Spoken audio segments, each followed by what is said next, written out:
नमस्कार दोस्तों, मैं शिवम स्वागत करता हूं आप सभी का हमारे चैनल नॉलेज साथी पर। दोस्तों, नॉलेज साथी अपनी एक सीरीज शुरू कर रहा है जिसका नाम है द इंजीनियर्स टॉक्स। दोस्तों, इस सीरीज में हम आपके लिए लेकर आएंगे हेल्थ केयर के टॉप लीडर्स के इंटरव्यूज, उनकी लाइफ जर्नी स्टोरीज और कैसा रहा उनका अभी तक का सफर जिसने उन्हें बनाया आज के समय के टॉप लीडर्स। दोस्तों, आज हमारे साथ इस सीरीज में जुड़ रहे हैं हेल्थ केयर इंडस्ट्री के एक बहुत ही बड़े नाम जिनके बारे में शायद आप सभी ने सुना होगा। दोस्तों, अगर मैं इनके अचीवमेंट्स की बात करूं तो इतनी ज्यादा लंबी लिस्ट है शायद जिसके बारे में मैं एक वीडियो में आपको ना बता पाऊं। लेकिन फिर भी दोस्तों, मैं कोशिश करूंगा आपको कुछ ऐसी अचीवमेंट्स के बारे में बताने की जिनको जानकर दोस्तों आपको बहुत ज्यादा खुशी होगी। अगर दोस्तों हम इनकी अचीवमेंट्स की लिस्ट की बात करें तो उनमें कुछ बड़े जो अचीवमेंट्स हैं उनमें शामिल है। दोस्तों, ये अक्रेडिटेशन ऑफिसर और मैनेजर रहे हैं एनएबीएल में, डिप्यूटी डायरेक्टर रहे हैं NABH and QCI, joint director रहे हैं एनएबीएच और क्यूसीआई, वाइस चेयरमैन दोस्तों ये रहे हैं इंटरनेशनल अक्रेडिटेशन काउंसिल के, साथ ही साथ चेयरमैन रहे हैं दोस्तों अक्रेडिटेशन काउंसिल के। इसके साथ साथ दोस्तों ये सदस्य रहे हैं international society for quality in health care यानी कि ISQUA के। इसके साथ साथ दोस्तों ये चीफ एग्जीक्यूटिव ऑफिसर इंचार्ज रहे हैं एनएबीएच के दोस्तों। इसके अलावा director of NABH, expert and assessor clean development mechanism of United Nations frame convention of climate change. इस समय दोस्तों ये फाउंडर और सीईओ हैं QAI के। तो दोस्तों, अगर आपने QAI का नाम सुना है तो आप इन्हें जरूर जानते होंगे। दोस्तों, आज हम बात कर रहे हैं QAI के फाउंडर और CEO doctor VK Rana sir की। तो मैं वेलकम करना चाहूंगा डॉक्टर VK राणा सर का हमारे आज के शो पर। साथ ही दोस्तों मैं वेलकम करना चाहूंगा नॉलेज साथी के डायरेक्टर और founder doctor Praveen Bajpai sir का, जिनसे मैं चाहूंगा कि आज के हमारे इस मीटिंग को वो शुरू करें VK राणा सर के साथ। Over to you sir. कैसे हैं सर आप? I am fine, thank you so much. Sir आपसे एक्चुअली बहुत समय से मैं बात करना चाह रहा था बट समाव बात नहीं हो पाई कभी। बहुत अच्छा लगा आपने मुझे मौका दिया आपसे बात करने के लिए। बेसिकली मैं सबसे पहले आपका धन्यवाद देना चाहूँगा नॉलेज साथी परिवार की ओर से, और जैसा कि आपने हमें मौका दिया कि कुछ बातों की जानकारी लेने के लिए। बेसिकली मैं पिछले 12 सालों से सर हेल्थ केयर इंडस्ट्री में हूँ और पार्शली मैं क्वालिटी एक्रेडिटेशन के साथ भी जुड़ा हुआ हूँ एज एनएबीएच कंसल्टेंट। बट पिछले कई सालों से जब मैं लोगों से मिलता हूँ तो बहुत सारे क्वेश्चंस लोगों के निकल के आते हैं, जैसे कि क्वेश्चंस मैंने आपके साथ शेयर किए कि डिफरेंट तरीके के लोग क्वेश्चंस पूछने as a hospital owner, as a hospital के जो एम्प्लॉयज होते हैं, तो उनको ध्यान में रखते हुए ही मैंने ये क्वेश्चंस आपके साथ शेयर किए हैं। तो क्या सर इस श्रृंखला को शुरू किया जाए अगर आपकी इजाजत हो तो सर? बिल्कुल बिल्कुल प्रवीण जी, बिल्कुल आपने अच्छा काम कर रहे हैं। मैंने थोड़ा सा देखा, आपके वीडियोस देखे, आपके नॉलेज साथी की वेबसाइट को भी मैंने थोड़ा देखा। काफी सामान आपने उसमें डाला हुआ है, काफी नॉलेज काफी है उसमें डाली हुई है आपने लोगों के लिए। बड़ा अच्छा काम कर रहे हैं आप। Thank you very much for this. जी सर। तो सर मैं सबसे पहला क्वेश्चन आपसे पूछना चाहूंगा सर कि आपकी क्वालिटी में कैसे शुरुआत हुई, मतलब क्वालिटी की जर्नी आपके कैसे शुरुआत हुई आपकी अपने करियर में सर? क्वालिटी की जर्नी बाय एक्सीडेंट भी कह सकते हैं वैसे बेसिकली। तो मैं तो एक्चुअली एक साइंटिस्ट था। I have done my PhD in biochemistry. Okay. तो मैं तो पहले विमता लेबोरेटरी हैदराबाद में काम करता था एज ए साइंटिस्ट, और उसके बाद मैंने CCMB Hyderabad as a postdoc fellow join किया कुछ महीनों के लिए। इसलिए कि उसके बाद मैंने NABL ज्वाइन कर लिया 1999 में।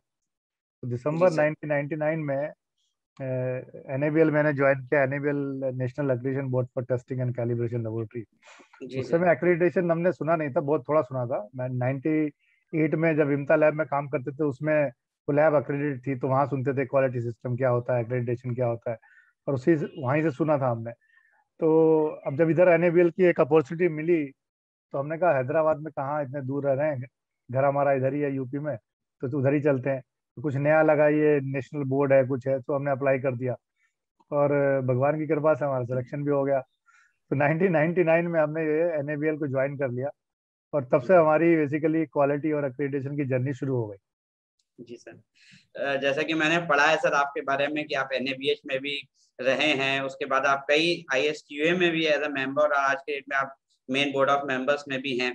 सो ये सब देख के मुझे बहुत इंस्पिरेशन मिलती है आपसे क्योंकि मैं भी शुरुआत से ही क्वालिटी में रहा हूँ। जब से मैंने एमबीए इन हॉस्पिटल एडमिनिस्ट्रेशन अपना किया, तो डे वन से मैं क्वालिटी में ही इन्वॉल्व हूँ, और आज तक मैं कई सारे ऑर्गेनाइजेशंस के साथ में जुड़ा रहा, और अभी पिछले कुछ सालों से full time as a director of a company में काम कर रहा हूँ सर। और चूंकि एजुकेशन में भी काफी सारी चीजों में मैं कोशिश कर रहा हूँ, और आप लोगों का अगर आशीर्वाद रहेगा तो उम्मीद करते हैं कि हम आगे बढ़ेंगे। तो इसी श्रृंखला में सर आगे मैं जो अगला क्वेश्चन आपसे पूछना चाहूंगा कि सर क्यूएआई को लेके जब से मैंने पढ़ा है तब से काफी अच्छा काम आप कर रहे हैं, लेकिन इस फील्ड में बहुत सारे लोगों को बहुत सारी इंस्पिरेशंस मिलती हैं, लेकिन कई बार वो लोग उसे इम्प्लीमेंट नहीं कर पाते हैं। लेकिन मैं आपसे जानना चाहूंगा सर, इस क्यूएआई को लेके आपकी इंस्पिरेशन क्या थी, और आपने इसकी शुरुआत क्या सोच के और किस उद्देश्य के साथ की सर? प्रवीण जी, जैसे आपने पहला सवाल पूछा कि क्वालिटी में हमारी शुरुआत कैसे हुई, तो 99 में जब एनएबीएल ज्वाइन किया, और वहाँ का काम तो बिल्कुल अलग था। ज़्यादातर बताएं। कागजों का काम था। कहाँ हम लैब में काम करते थे, बेंच में खड़े होकर डीएनए आरएनए देखते थे, और जी वहाँ सर। जाके कुछ और हो गया। तो जब, लेकिन बहुत इंटरेस्टिंग चीज़ थी जब इंटरनेशनल स्टैंडर्ड के बारे में पढ़ना शुरू किया कि भाई ये ISO 17025 क्या होता है, 15189 क्या होता है, मेडिकल लैब एक्रेडिटेशन, बहुत चीज़ें हमने शुरू करी उसमें। इनफैक्ट गर्व की बात है मेरे लिए भी कि मैंने कुछ किया अपने देश के लिए। एनएबीएल में forensic science laboratory accreditation programme शुरू किया, medical laboratory programme as per ISO 15189 पहली बार 2002-3 में जब पहला बार पब्लिश हुआ इंटरनेशनल स्टैंडर्ड। मैं इंडिया का पहला बंदा था जो उसको शुरू किया यहाँ पे। तो काफ़ी अच्छी चीज़ें करने में लगी, और उसके बाद बहुत तरीके की लैब को हमने संभाला एक्रेडिटेशन प्रोसेस में। उसके बाद फिर NABH 2006 में क्वालिटी काउंसिल के जो सेक्रेटरी जनरल थे, उनको वहाँ पे उनको शुरू करना था। तो उन्होंने फ़ोन किया कि भाई हमें NABH शुरू करना है, health care accreditation. Health care की बैकग्राउंड तो यहाँ किसी की नहीं है, इसको शुरू कैसे किया जाए। तो सिलेक्शन हमारा हो गया बाई चांस वहाँ पे। तो जब हमने NABL छोड़ा, तो एक एक ऑर्गेनाइजेशन जिसमें हमने काम किया था, मतलब एक उसको इंटरनेशनली रिकॉग्नाइज भी किया। उस समय हम लोग 8 लोगों की ऑफिसर की टीम थी जो ज्वाइन की थी, और हमने एशिया पैसिफिक एक्रेडिटेशन कॉर्पोरेशन उस समय हुआ करता था, उसका इवैल्यूएशन भी कराया, और उसका वो इंटरनेशनल इवैल्यूएशन होकर उसका रिकॉग्निशन भी हो गया। थोड़ा अच्छा लगता था। तो 5-6 साल वहाँ काम किया। तो 2006 फरवरी 2006 में मैंने NABH as a first staff join किया। तो अब एग्रेडेशन और क्वालिटी की तो बैकग्राउंड पता चली गई थी क्या है। अब वहाँ पे बस हेल्थ केयर में शुरू करना था, तो वो भी चालू हो गया। स्टैंडर्ड बने थे, हॉस्पिटल एक्रेडिटेशन स्टैंडर्ड बने। फिर उसके बाद हमने ब्लड बैंक के, स्मॉल हेल्थ केयर, इमेजिंग, कई सारे स्टैंडर्ड वहाँ डेवलप किए, और वो प्रोसेस शुरू हो गया। नेशनल बिल्कुल। रिकॉग्निशन, इंटरनेशनल रिकॉग्निशन कराया। फिर उसका स्टैंडर्ड को 2008 में NABH के स्टैंडर्ड को इसको से अप्रूव कराया, 2012 में ऑर्गेनाइजेशन को करवाया। तो सभी लोगों के सहयोग से, स्टाफ भी बड़ा अच्छा था हमारा, एक्सपर्ट्स हमारे जो बाहर काम करते हैं सबके सहयोग से, और मैनेजमेंट हमारा जो सबके सहयोग से हम लोग ये काम कर पाए। तो वो जर्नी चल पड़ी। तो काम करते रहे, नए नए प्रोग्राम बनाते रहे, इंटरनेशनली रिकग्नाइज कराते रहे, होता रहा। पर बाद में ऐसा लगने लगा कि अब एक थोड़ा सा सैचुरेशन आ रहा है। कई बार ऐसे होता था कि जाके ऑफिस में रिपोर्ट साइन करना है या पेपर साइन करने हैं, तो कुछ ऐसा लग रहा है कि कुछ टेक्निकल काम हो नहीं पा रहा है, कि कुछ आगे करना चाहिए। और यहाँ पे भी 10-12 प्रोग्राम NABH में उस समय हो चुके थे, रिकग्निशन अच्छा हो चुका था, क्रेडिबिलिटी बन चुकी थी, तो प्रोग्राम अच्छा चल रहा था। हमने कहा ये तो चल रहा है, अब कुछ और भी करने की सोचनी चाहिए। और दूसरा ये है कि ये अपना अपना देश इतना बड़ा है कि उसमें अगर एक आदमी करना शुरू करे या एक ऑर्गेनाइजेशन कुछ करना शुरू करे तो शायद नहीं कर पाएगा। इतनी मुश्किल है सर। संख्या हम लोगों की है, पर्टिकुलरली हेल्थ केयर में अगर आप देखें, लाखों हेल्थ केयर फैसिलिटीज हैं। तो बिल्कुल सर। एक ऑर्गेनाइजेशन से शायद ना हो पाए। तो जितने ज़्यादा होंगे तो उतना सहयोग मिलता रहेगा, तो साथ साथ मिलके ज़्यादा लोगों को और ज़्यादा फैसिलिटीज़ को कवर कर पाएंगे। एक तो वो विचार दिमाग में था। दूसरा था कुछ नए प्रोग्राम शुरू करने की हमारी विचारधारा में। बार बार सोचते थे, कुछ कोशिश की वहाँ, कुछ हुए, कुछ नहीं हो पाए। तो हमने सोचा शायद अब यहाँ से आगे चलना चाहिए। तो उसको सोचते हुए हमने QI में 2017 में शुरुआत की। और तो एक मौका मिला कि भाई चलो अब कुछ नए प्रोग्राम जो नहीं एग्जिस्ट करते हैं उनको शुरू किया जाए, NABH के प्रोग्राम को सपोर्ट किया जाए जो ऑलरेडी चल रहे हैं। तो उस विचार को दिमाग में लाते हुए हमने QI को जो है शुरू किया। तो 2017 से अब 4 साल हो गए। 4 साल में चलते चलते हम लोग आ गए हैं, कुछ दूर चल पड़े हैं, लेकिन अभी बहुत दूर चलना बाकी है। बिल्कुल तो सर। तो अब यही है कि अब जानते ही है ना, गवर्नमेंट भी डाइवर्सिफिकेशन कर रही है। कई कई नई नई संस्था, आप एम्स को ही देख लीजिए, एक एम्स जी। दिल्ली में हुआ करता था, अभी और कितने आज सारे एम्स हो गए हैं। कितने ऐसे ही एम्स। आईआईएम का भी एक हुआ, एक एक दो तीन चार पाँच छह हुआ करते थे, अभी बिल्कुल कई सर। हो गए हैं। बिल्कुल सर। आईआईटी का भी वही है। तो बिल्कुल ऐसे सर। ही देखिए, आपको नेशनल लेवल पे भी और इंटरनेशनल लेवल पे भी एक ऑर्गेनाइजेशन से काम नहीं चल पाता है, क्योंकि बिल्कुल सर। क्योंकि जरूरत बहुत ज्यादा है, और अगर देश के बाहर चले जाएं तो और भी ज्यादा जरूरत बढ़ जाती है। तो बिल्कुल सर। एक्रीडिटेशन और क्वालिटी तो ऐसी है, इसकी कोई कोई बाउंड्री नहीं है, कोई सीमा ही बिल्कुल नहीं है, सर। आप कहीं भी जाके कैसे भी आप उसको कर सकते हैं। तो वही सब दिमाग में रख के क्यूआई शुरू किया, और अब चलते चलते यहाँ पहुंच गए। बहुत बहुत ही अच्छा लगा सर आपका विजन जान के।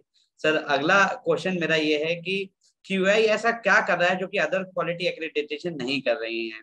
जैसा कि मैं पिछले इस इंडस्ट्री में पिछले 10 साल से हूँ और मैं देख रहा हूँ कई सारी बॉडीज हैं, बट क्यूआई का ऐसा क्या विजन है जो कि अदर एक्रेडिटेशन बॉडीज नहीं कर रही हैं, मैं वो जानना देखिए, चाहूंगा। अगर आप हेल्थ केयर एक्रेडिटेशन बॉडी की बात करें, बहुत से लोगों को जानकारी शायद ना हो।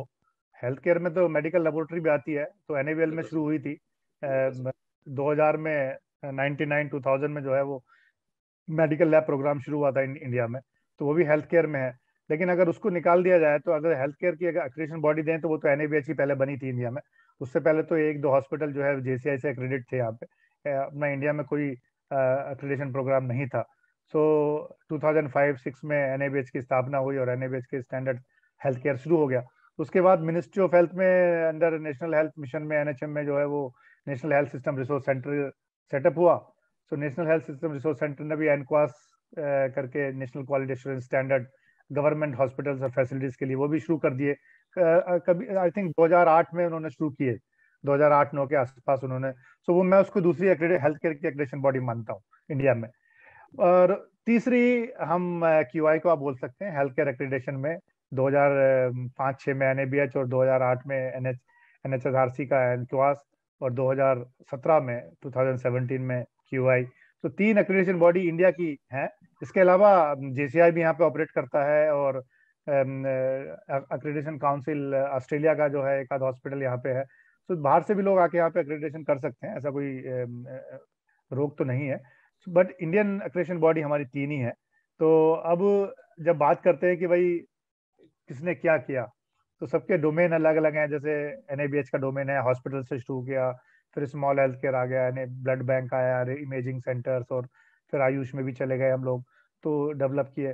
और एनएचआरसी का ही हॉस्पिटल से शुरू किया, फिर उन्होंने वो भी प्राइमरी केयर से लेके सारे ही, लेकिन वो गवर्नमेंट फैसिलिटीज के लिए है, वो गवर्नमेंट बिल्कुल। बिल्कुल के लिए है। अब एनएबीएच प्राइवेट गवर्नमेंट दोनों के लिए है, क्यूआई भी गवर्नमेंट प्राइवेट दोनों के लिए है। सो हमने प्राइमरली जो हमने पहले शुरुआत की, हमने वो शुरुआत की जो एनएबीएच में उस समय प्रोग्राम नहीं थे। तो हमने वो बड़े स्पेसिफिक प्रोग्राम, जिसके हमें लगा कि डिमांड हो सकती है, और हमारे पास कई रिक्वेस्ट भी आई थी। जैसे सबसे पहले हमने assisted reproductive technology art centre accreditation programme शुरू किया, जिसको कॉमनली आईवीएफ के नाम से लोग जानते हैं। बिल्कुल। तो वो बिल्कुल आईवीएफ चल रहा है, काफी चल रहा है अब, तो अब लोगों को जानकारी भी है, लेकिन उसका कोई स्टैंडर्डाइजेशन नहीं था। आईसीएमआर की कुछ गाइडलाइंस है उसमें रजिस्ट्री बनाने के लिए, लेकिन कुछ फॉर्मल रेगुलेशन भी नहीं था, कोई स्टैंडर्ड भी नहीं थे ऑपरेट करने के लिए। तो हमने सोचा ये एक रिक्वायरमेंट है, तो हमने टेक्निकल कमेटी बनाई, आईवीएफ एक्सपर्ट्स की जाने माने लोग थे उसमें। तो फिर हमने वो डेवलपमेंट शुरू किया, तो 8-9 महीने में हमने वो स्टैंडर्ड डेवलप किया। दूसरा स्टैंडर्ड हमने वो किया, वो होम हेल्थ केयर। अब जी होम सर। हेल्थ केयर उस समय जब शुरू हो रही थी, तो लोग कहते हैं राणा तुम क्या कर रहे हो यार, ये है क्या, होम हेल्थ केयर होता क्या है, तुम कैसा काम करने की। भाई देखो, अभी नई चीज है, तो हमें नया चीज करने में मजा आता है। बिल्कुल सर। शुरू से ही हमने नई चीजों को करने की कोशिश की है, अलग करने की कोशिश की है। तो होम हेल्थ केयर हमने शुरू किया। अब लोग मिल गए, हेल्थ केयर एट होम के लोग मिले, पोटिया वाले लोग मिले, और काफी सारे लोग साथ में मिल गए, आने लगे साथ में। और कमेटी बनाई हमने टेक्निकल एक्सपर्ट्स की, इन लोगों की लेके, और स्टैंडर्ड बनाने शुरू कर दिए। तो स्टैंडर्ड बनाने का तो एक्सपीरियंस हमारे पास काफी है ही, उसमें तो बिल्कुल कोई सर। दिक्कत ही नहीं थी, बिल्कुल। फ्रेमवर्क तो बिल्कुल। बना के दे दिया। टेक्निकल कंटेंट टेक्निकल एक्सपर्ट ने डाला, पूरा प्रोसेस। तो वो हमारा हमारा दूसरा प्रोग्राम था। उसके बाद फिर हमने डायलिसिस स्टैंडर्ड्स बनाने शुरू किए, बिल्कुल सर। कि डायलिसिस भी, क्योंकि एक अभी तो नॉन कम्युनिकेबल डिजीज में काफी चल रहा है कि बहुत लोग मरीज हो रहे हैं किडनी के बहुत ज़्यादा मरीज हैं, डायलिसिस रेगुलर चाहिए, तो उसकी एक क्वालिटी पे उन्होंने सोचा उसका एक स्पेसिफिक स्टैंडर्ड हो, क्योंकि बिल्कुल sir. Hospital based dialysis centre भी है और स्टैंड अलोन डायलिसिस सेंटर भी है। बिल्कुल तो सर। हमने वो तीसरा स्टैंडर्ड हमने वो डायलिसिस का स्पेसिफिकली बनाया उसको लेके। हम्म। फिर उसके बाद हमने एक ग्रीन हेल्थ केयर फैसिलिटी के नाम से एक स्टैंडर्ड है, वो हमने public health foundation of India जो PHFI है उनके साथ उन्होंने एक संस्था बनाई है, help health environment leadership platform. So help जो है बेसिकली जो बनाया गया है वो PHFI और centre for chronic disease CCDC और health care without harm HCW, इन लोगों ने मिलकर एक हेल्थ प्लेटफॉर्म बनाया to promote greening in health care, to avoid pollution and all these problems, to make more sustainable environmental issues and healthcare। तो वो उनके साथ मिलके हम लोगों ने, उन्होंने कहा कि भाई हमें ये बनाना है, हमने कहा ठीक है, हम लोगों ने मिलके उनके साथ ये ग्रीन हेल्थ केयर का स्टैंडर्ड बनाया। फिर ऐसे ही चलते चलते हमने लोग कहा कि भाई कुछ ऐसा भी होना चाहिए जो, अभी तो कहते हैं कि भाई NABH कराएंगे, क्योंकि NABH के लिए क्या है वो CGHS एम्पैनलमेंट की जरूरत है। फिर IRDA ने भी 2016 में अपना मैंडेट कह दिया कि आपको अगर कैशलेस ट्रीटमेंट देना है तो आपको NABH एंट्री लेवल कराना पड़ेगा या हायर लेवल। मैंडेटरी है। तो हमने भी सोचा कि भाई कुछ तो ऐसा काम किया जाए जो उनके साथ साथ चलने की हमारी भी जरूरत महसूस हो। तो हमने एक NABH एंट्री लेवल के जो स्टैंडर्ड है उसके हिसाब उसके बराबर का एक हॉस्पिटल सर्टिफिकेशन स्टैंडर्ड हमने डेवलप किया। तो बिल्कुल उसको भी सर। डेवलप किए, 3 साल हो गए उसमें, 2 हॉस्पिटल हमने बैंगलोर में सर्टिफाई भी किए और हम्म। IRDA के साथ डिस्कशन चल रहा है कि उसको हमारा हमें भी वो इक्विवेलेंट मान लें, सो दैट हमारा प्रोग्राम भी उसके साथ में शामिल हो जाए। फिर एक स्टैंडर्ड हमने एक्चुअली बनाया नहीं, वो अडॉप्ट किया। WHO एमरो रीजन में एक स्टैंडर्ड होता है, patient safety friendly hospital standard. तो मैं उनका एक्सपर्ट हूँ, जाता रहता हूँ उधर, तो कई हॉस्पिटल मैंने इवेल्युएट भी किया। बड़ा अच्छा स्टैंडर्ड है पेशेंट सेफ्टी के लिए, तो बड़ा अच्छा एमरो रीजन में काफ़ी गवर्नमेंट हॉस्पिटल में, प्राइवेट हॉस्पिटल में चल रहा है। तो हमने उनसे परमिशन ली कि भाई ये बड़ा अच्छा स्टैंडर्ड है, हम भी इसको इस्तेमाल कर।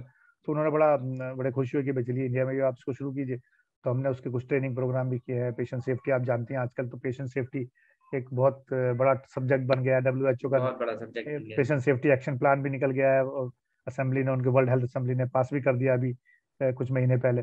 तो ये एक स्टैंडर्ड हमने वो अडॉप्ट करके उस पर एक प्रोग्राम डेवलप किया, सारे डॉक्यूमेंटेशन बनाए, फिर उसको करे।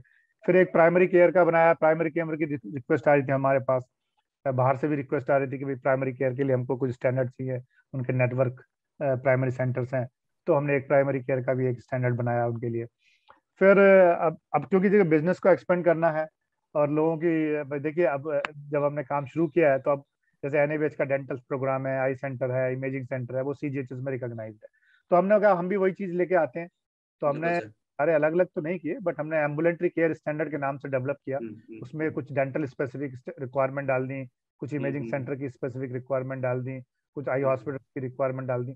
तो हमने करके एक ये स्टैंडर्ड बनाया, ये आई के लिए भी, इमेजिंग सेंटर्स के लिए भी, आपका डेंटल सेंटर्स के लिए भी, physio centres, sleep lab, day care surgery centres, cosmetic centres, इन सब के लिए जिसमें भी आप एडमिशन नहीं करते ओवरनाइट, उसके लिए किया। तो अभी हम लोगों ने ये शुरू किया है। फिर अभी लास्ट ईयर क्या हुआ, जो आपको पता ही है, नेशनल डिजिटल हेल्थ मिशन आ गया हमारे इंडिया में लास्ट ईयर। बिल्कुल सर। हमारे प्राइम मिनिस्टर साहब ने जो है, मोदी जी ने 15 अगस्त 2020 में 2020 में वो national digital health mission launch किया, अनाउंस कर दिया वो। तो उसी दिन हमने भी अपना डिजिटल ये स्टैंडर्ड लॉन्च किया था। उन्होंने सुबह मॉर्निंग में अनाउंस किया और हमने आफ्टरनून में, हमारी टेक्निकल कमेटी थी chaired by doctor K Agarwal. Unfortunately doctor K Agarwal is no more with us now, as you all know, but he has the chair of our technical committee and drive the agenda for developing telehealth accreditation standard with the support of other experts. तो telehealth standard बनाया first time, मतलब अभी हम लोगों ने ये standards कई जगह की रिक्वायरमेंट आ रही है। इनफैक्ट ISO से भी रिक्वायरमेंट, ISO टेक्निकल कमेटी 304 जो नए स्टैंडर्ड डेवलप कर रही है हेल्थ केयर में, क्वालिटी मैनेजमेंट सिस्टम में, उनको भी एक इच्छा है कि वो टेलीहेल्थ का ISO स्टैंडर्ड बने, इंटरनेशनल स्टैंडर्ड बने। तो उन्होंने रिक्वेस्ट करी कि भाई अगर हम सहमत हैं तो हम लोग इस स्टैंडर्ड को आगे ले जा सकते हैं। तो हमने वो स्टैंडर्ड सबमिट कर दिया है, जो रिक्वेस्ट कि भाई नेशनल इंटरनेशनल स्टैंडर्ड बन जाए ISO का। तो वो प्रोसेस ISO लेवल पे चल रहा है। अगर बन जाएगा तो एक इंटरनेशनल स्टैंडर्ड आ जाएगा टेली हेल्थ और टेली मेडिसिन में। फिर हमने एक कुछ अलग ही प्रोग्राम डेवलप किया जिसकी थोड़ी सी रिक्वायरमेंट थी। Hotel accreditation programme. बिल्कुल सर, ये अब मुझे होटल जान के में भी बहुत अच्छा लगा, बहुत अच्छा लगा सर। उसमें क्या था, उस समय कोविड मैनेजमेंट एट होम चल रहा था, तो बहुत से लोगों को जरूरत, हॉस्पिटल में जगह नहीं मिल रही है, तो वो होटल्स में लोगों ने शुरू कर दिया है ना। और उसके बाद क्वारंटाइन में रखना है, तो उनके क्वारंटीन के लिए भी गवर्नमेंट ने होटल्स वगैरह की ले लिए। तो अब वहाँ पे भी सेफ्टी और क्वालिटी चाहिए, क्योंकि बिल्कुल सर। इन्फेक्शन तो कहीं भी फैल सकता है। तो हमने एक टेक्निकल कमेटी बनाई हॉस्पिटैलिटी सेक्टर और हेल्थ केयर एक्रेडिटेशन एक्सपर्ट्स की, और एक होटल एक्रेडिटेशन प्रोग्राम डेवलप किया जो पूरे होटल्स को और होम स्टेज को कवर करता है, उनकी गवर्नेंस, लीडरशिप, उनका फैसिलिटी मैनेजमेंट, उनका फूड सेफ्टी, बेवरेज, और कुछ सब कुछ जो भी होटल में होता है, सब चीज़ों, रूम कैसे मेंटेन होता है, इन्फेक्शन इन्फेक्शन प्रिवेंशन पे एक स्पेसिफिक चैप्टर डाला, कोविड मैनेजमेंट का एक अलग से चैप्टर डाला। तो एक स्पेसिफिक स्टैंडर्ड हम लोगों ने ये होटल का बनाया है। काफ़ी रिक्वेस्ट बिल्कुल आ रही हैं इसकी, अभी बिल्कुल देखिए सर। हम लोग कैसे कैसे चलता है। और लास्ट स्टैंडर्ड जो हमने अभी लेटेस्ट जो है, last but not the least, बिल्कुल सर। इज हमारा इमरजेंसी डिपार्टमेंट एक्रेडिटेशन स्टैंडर्ड। और जी, ये भी बहुत से प्रोग्राम हम लोगों ने डिमांड पे ही डेवलप डेवलप किए किए। हैं।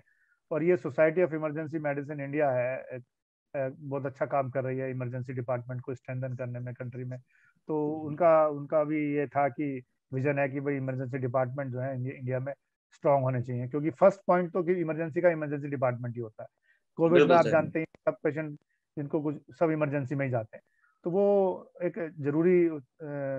जरूरत महसूस हुई, तो हम लोगों ने एक टेक्निकल कमेटी बना के उनके सहयोग, सैमी के सहयोग से हमने वो स्टैंडर्ड डेवलप कर दिया। और सैमी का सहयोग चल रहा है, हम लोग एक अभी एमओयू भी साइन किए हैं, साथ साथ में एक education, teaching programme, training programme, और इसको आगे बढ़ाएंगे। और उनके जो ग्रुप हॉस्पिटल्स हैं वो काफ़ी इंटरेस्टेड हैं इसको आगे एक्रेडिटेशन कराने में। तो देखिए कैसे चलता है। अब बस ये 10-12 प्रोग्राम हम लोगों ने पिछले 3-4 साल में डेवलप किए हैं। अब इनको थोड़ा कंसोलिडेशन फेज में है कि भाई इनको कैसे प्रमोट किया जाए। अब बिल्कुल प्रमोशन सर, हमारे लिए एक जरूरी है, इम्पोर्टेंट एजेंडा है सर। इम्पोर्टेंट है। और हमारी डिस्कशन तो सीजीएचएस से 2 साल से ज़्यादा हो गया, आईआरडी से भी चल रहा है, नेशनल हेल्थ अथॉरिटी अपना आयुष्मान भारत से भी चल रहा है कि भाई हमारे प्रोग्राम को भी आप, क्योंकि हम लोगों ने नेशनली डेवलप किए हैं, इंटरनेशनल रिकग्निशन भी लिया है बिल्कुल स्टैंडर्ड्स सर। का। तो बिल्कुल सर। जब वो लिया है, उस पर्पस लिया है कि भाई इसको इंटरनेशनल भी चलाना है और यहाँ पर रिकग्निशन भी देना है उनको, ताकि सीजीएचएस एम्पैनलमेंट या आयुष्मान भारत एम्पैनलमेंट में उनको जो भी आए भी। देखिए कोई भी पूछता है हमें बेनिफिट क्या है, बिल्कुल सर। कोई भी बिल्कुल, हेल्थ केयर पहला सर्विस, क्वेश्चन यही होता है, पहला पहला क्वेश्चन क्वेश्चन यही होता होता है कि भाई बेनिफिट क्या है। तो है। वह करंट बेनिफिट लोग देखते हैं कि फाइनेंशियल बेनिफिट क्या बिल्कुल है ना। बिल्कुल। तो वो बेनिफिट तो सीजीएचएस के एम्पैनलमेंट में या आयुष्मान भारत एम्पैनलमेंट में आते हैं। तो उन्हीं की हमारा प्रयास चल रहा है कि हम कैसे वो बेनिफिट अपने प्रोग्राम के लिए लाएं और उसको करवाएं इन एजेंसीज के साथ। तो ये प्रयास चल रहे हैं, अब कोशिश है नहीं फ्यूचर सर, में। बहुत अच्छा प्रयास आप कर रहे हैं, और बहुत सारी नई चीजें जो कि हमारे जैसे यंगस्टर्स को भी सीखने को मिल रही है जो इस इंडस्ट्री से जुड़े हुए हैं। और मैं बहुत अच्छा महसूस कर रहा हूँ आज आपसे बात करते हुए। धन्यवाद। सर, हमारा अगला क्वेश्चन है कि अगर क्यूआई एक्रेडिटेशन सर्टिफिकेट की जो टोटल वैलिडिटी है वो क्या है, वो बहुत सारे लोगों को क्लियर नहीं है। मैं आपसे कहूंगा कि आप उसके बारे में बताएं। साथ ही साथ अगर कोई संस्था आपकी क्यूआई से एक्रेडिटेशन कराना चाहती है तो वो अप्लाई कैसे करे, क्या प्रोसेस है उसका, वो उसके बारे में थोड़ा सा मैं जानकारी दें। धन्यवाद वाजपेयी जी, आपने बहुत अच्छा कुछ सवाल पूछा है। देखिए ऐसा है कि जब एक्रेडिटेशन बॉडी चलाना इतना आसान भी नहीं है। जैसे हमें एनएबीएच का एक्सपीरियंस है, 2006, 7 में, 8 में हमारे पास गिने चुने हॉस्पिटल हुआ करते थे। बिल्कुल सवाल सर। वही था, हम क्यों कराएं, क्यों इतनी मेहनत बिल्कुल कोई क्यों करें, खर्चा बिल्कुल क्यों सर। ना। तो बिल्कुल बाद में बिल्कुल। 2008 में जब हमने उसको सीजीएचएस के बेनिफिट से लिंक कर दिया कि सब भाई लोगों अगर ने जो उसमें इंटरेस्ट हॉस्पिटल लेना शुरू करा। सीजीएचएस बेनिफिट करा लेना चाहता है, अगर एक्रेडिटेशन लेता है, तो उसको हम्म, 10%, 15% एक्स्ट्रा हम्म, पैकेज के ऊपर से मिलेगा। तो एक बिल्कुल अच्छा सर। बेनिफिट था ये। और तो मैं, मुझे पता है कि मैंने मिनिस्ट्री के कितने चक्कर लगाए थे और कैसे उसको करवाया था। तो उस समय सीजीएचएस ऑर्डर में यही लिखा गया था कि भाई कोई भी हॉस्पिटल अगर वो एनएबीएच, जेसीआई और ऑस्ट्रेलियन और किसी इसको अक्रेडिट स्टैंडर्ड से करवाएगा तो उसको ये बेनिफिट मिलेंगे। तो ये स्टैंडर्ड लाइन लिखी हुई है वहाँ पे। तो हमने उसी को सोच के ही हमने अपने जो स्टैंडर्ड है, जैसे होम हेल्थ केयर स्टैंडर्ड है, वो इसको से एक्रेडिट करा लिया है। तो दो हमारा ये 2020 में 20 में हुआ है, फरवरी 2020 में,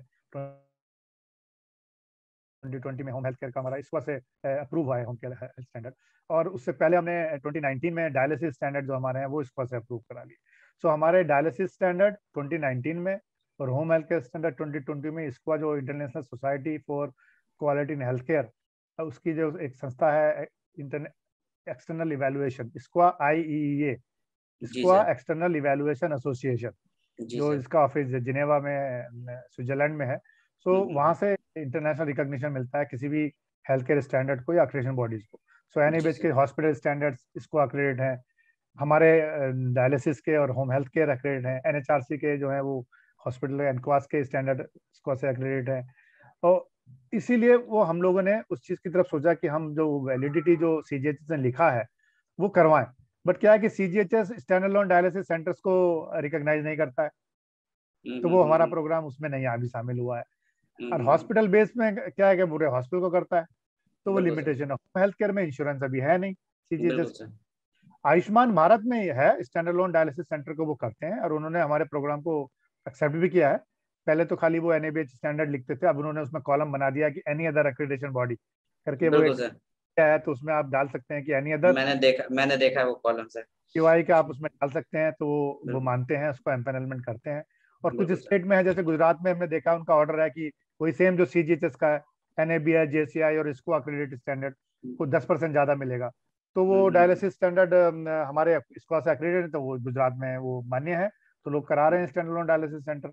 ऐसे ही कई जगह हमारी बात चल रही है कि कैसे कैसे, तो इस तरीके से हम इंसेंटिवाइज हम वही लाना चाहते हैं जो NABH में हम लोगों ने किए थे। ऐसे ही हम लोग अभी आगे जाएंगे और दूसरे, अभी हमारा ऑर्गेनाइजेशन का भी हम लोग प्रयास कर रहे हैं अपने ऑर्गेनाइजेशन को भी इसको से एक्रेडिट करा लें, जैसे हमने NABH को 2012 में करवाया था। ठीक है, तो हम एक्चुअली हमारा प्लान, हमारा तो असेसमेंट लास्ट ईयर अप्रैल 2020 में हो चुका था, बट वो आप कोविड की वजह से सारे ट्रैवल कैंसिल हो गए थे, इंटरनेशनल ट्रैवल। सो उसके इंटरनेशनल टीम नहीं आ पाई इंडिया हमारा इवैल्यूएशन करने के लिए।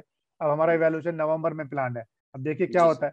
तो जब हो जाएगा तो उससे हमारी वैल्यू और क्रेडिबिलिटी और बढ़ जाएगी, क्योंकि ये थर्ड पार्टी इवैल्यूएशन होता है, तो दूसरे लोग कहते हैं कि भाई संस्था अच्छी है, इनके पास ये सिस्टम है, तो वो चीजें ज्यादा मिलती हैं। तो ये एक तो हमारा वो रहा है इंटरनेशनल फ्रंट पे। और गर्व की बात है हमारे लिए, और हमारे जितने भी हमारे साथ लोग जुड़े हुए हैं, जो हमारी अक्रेडिट फैसिलिटी हैं, एप्लीकेंट फैसिलिटी हैं, हमारे असेसर्स हैं, स्टेक होल्डर्स हैं, कि QI जो है इंडिया की पहली और अभी सिर्फ वही एक ऐसी संस्था है जिसके 2 स्टैंडर्ड इसको से अक्रेडिट है। होम हेल्थ केयर और डायलिसिस के स्टैंडर्ड हमारे ही हैं, 2 जो अक्रेडिट हैं। NABH और NHRC में तो एक स्टैंडर्ड ही उनका इसको से अक्रेडिट है, तो ये हमारे लिए थोड़ा गर्व की बहुत सम्मान की बात है, की बात भी है। तो अब प्रोसेस है, एप्लीकेशन का प्रोसेस तो बहुत सिंपल है। हमारी एक वेबसाइट है qai.org.in, उस पर हमने सारी इन्फॉर्मेशन डाली हुई है, सारे प्रोग्राम के हिसाब से। आप जाएंगे सेंटर फॉर, हमारे एक्चुअली वर्टिकल्स हैं, centre for accreditation of health and social care, CHSC जो वर्टिकल है, वो हमारा ये हेल्थ केयर अक्रेडिटेशन को देखता है। इसके जो बोर्ड के चेयरमैन है प्रोफेसर डॉक्टर MC मिश्रा हैं, farmer director of AIIMS new Delhi, तो वो हमारे चेयरमैन हैं, और उसके साथ हमारे कई बोर्ड मेंबर जुड़े हुए हैं। तो इस वर्टिकल में हमने डाला हुआ है सारी इन्फॉर्मेशन। आप उसको क्लिक करेंगे तो ड्रॉप डाउन बॉक्स आएगा, उसमें सारे प्रोग्राम IVF, डायलिसिस, एम्बुलेंस सारे लिस्टेड है। उसको क्लिक करेंगे प्रोग्राम को, तो फिर list of applicant, list of accredit facility वो भी मिल जाएगी लोगों को, जिसको चाहिए पता करना है कि कौन सी फैसिलिटी अक्रेडिट हुई है, कौन सी एप्लीकेंट है। और सारे डॉक्यूमेंटेशन में हमारे information brochure, application form, self assessment tool kit, how to get the copy of standard. अब स्टैंडर्ड जो है हम लोग पहले तो प्रिंट कराते थे, और मतलब उसकी एक कॉस्ट भी होती थी, लेकिन बोर्ड ने डिसीजन किया कि भाई इसको डिसेमिनेट करो, पैसा मत लो, फ्री फ्री फ्री दो। तो हम लोगों ने 26 जनवरी लास्ट ईयर हमने अनाउंस कर दिया कि PDF कॉपी जो है इलेक्ट्रॉनिक हम लोग किसी भी स्टैंडर्ड की रिक्वेस्ट पे फ्री देंगे। तो हम लोग फ्री कॉम्प्लीमेंट्री कॉपी किसी भी इंटरेस्टेड पार्टी को देते हैं। और वो तो कोई भी हमें एक ईमेल भेजेगा कि मुझे interested, we can send a copy of the standard to them free of cost. So information brochure, self assessment tool kit, और पॉलिसीज भी हैं, policy for use of QI accreditation mark, और जितनी भी पॉलिसी हैं वो सारी हमारी वेबसाइट पे जो पब्लिक डोमेन में होने चाहिए वो पब्लिक डोमेन में है। तो आप डाउनलोड कर लें, एप्लीकेशन फॉर्म वगैरह डाउनलोड कर लें, भरें, और उसके साथ जो जो चाहिए इन्फॉर्मेशन ब्रोशर के में पूरा डिटेल लिखा हुआ है कि भाई क्या प्रोसेस है एक्रेडिटेशन का, क्या क्या चीजें चाहिए, कैसे कैसे आप अप्लाई कर सकते हैं, क्या क्या स्टेजेस हैं उसकी। तो पूरा एक हमने क्या कहते हैं उसको, एक फ्लो डायग्राम दे रखा है उसको समझाने के लिए कि कैसे कोई अप्लाई कर सकता है। और उसके अलावा कोई भी हमें ईमेल भेज सकता है, फोन कर सकता है। हम लोग पूरी कोशिश करते हैं कि उसकी पूरी जो भी सवाल हैं, उनकी जो क्वेरीज हैं, उनका समाधान हो, उनको जो इन्फॉर्मेशन चाहिए वो उनको हम इन्फॉर्मेशन ईमेल से भी भेज देते हैं। तो ये प्रोसेस है, भी अप्लाई करना।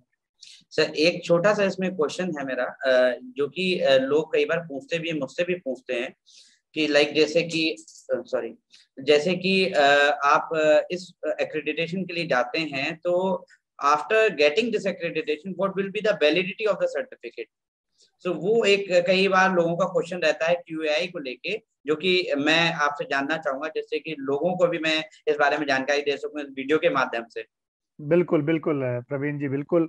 देखिए, ऐसा है कि वर्ल्ड ओवर एक्रेडिटेशन बॉडीज ने अपने अपने सिस्टम बनाए हुए हैं वैलिडिटी के लिए। हमने जो अपना शुरू किया, वो हमने जो एक्रेडिटेशन है वो 3 साल का सर्टिफिकेट है, 3 साल की वैलिडिटी है सर्टिफिकेशन की। और 3 साल के बीच में 15 से 18 महीने के बीच में एक सर्विलियंस असेसमेंट है, ये देखने के लिए कि भाई जो फैसिलिटी है जो अपग्रेड हुई है वो सब चीज़ों को कंटिन्यूसली फॉलो कर रही है कि नहीं कर रही है। थोड़ा सर्विलियंस जरूरी भी है। तो बिल्कुल सर। 3 साल का वैलिडिटी है सर्टिफिकेट की। और 6 महीने पहले, एक्सपायरी होने के 6 महीने पहले उसको रिन्यूअल के लिए अप्लाई करना पड़ता है कि आप उसको, ताकि ब्रेक ना हो उसकी कंटिन्यूटी में। और जो हमारे सर्टिफिकेशन प्रोग्राम है, जैसे जो हमारा हॉस्पिटल सर्टिफिकेशन प्रोग्राम है, जो एनएबीएच एंट्री लेवल की मैंने बताया, उसकी इक्विवेलेंट हमने डेवलप किया है, उसकी वैलिडिटी 2 साल की है। जी सर। उसके भी उसमें कोई सर्विलेंस नहीं है 2 साल में। तो आप 2 साल के लिए अप्लाई करेंगे, अगर मिलता है तो आप 2 साल वैलिड करेंगे, फिर आप रिन्यूअल के लिए अप्लाई करेंगे। बट यूजुअली जो हमारे एक्रेडिटेशन प्रोग्राम है उनकी वैलिडिटी जो है वो 3 साल की है। थैंक यू इस क्वेश्चन की जानकारी के लिए सर। अगले क्वेश्चन की तरफ बढ़ते हैं। जैसे कि हमारी टीम ने देखा और आपके बारे में भी रिव्यू करा और आपकी वेबसाइट को भी रिव्यू करा और पता लगाया कि लगभग 50 से ज्यादा ऑर्गेनाइजेशंस को आप ऑलरेडी एक्रेडिटेशन दे चुके हैं, और रिसेंटली अभी अपोलो जैसी बड़े हॉस्पिटल के ग्रुप ने भी आपके लिए अप्लाई किया है किसी एक डिवीजन के, जिसका मुझे पूरी जानकारी नहीं है। तो ओवरऑल हम ये जानना चाहेंगे सर, क्यूएआई की रैपिड ग्रोथ का सीक्रेट क्या है सर? सीक्रेट क्या है? रैपिड ग्रोथ तो अभी तो हम उसको नहीं कहेंगे क्या रैपिड ग्रोथ। सीक्रेट हमारा ये कंसिस्टेंसी है।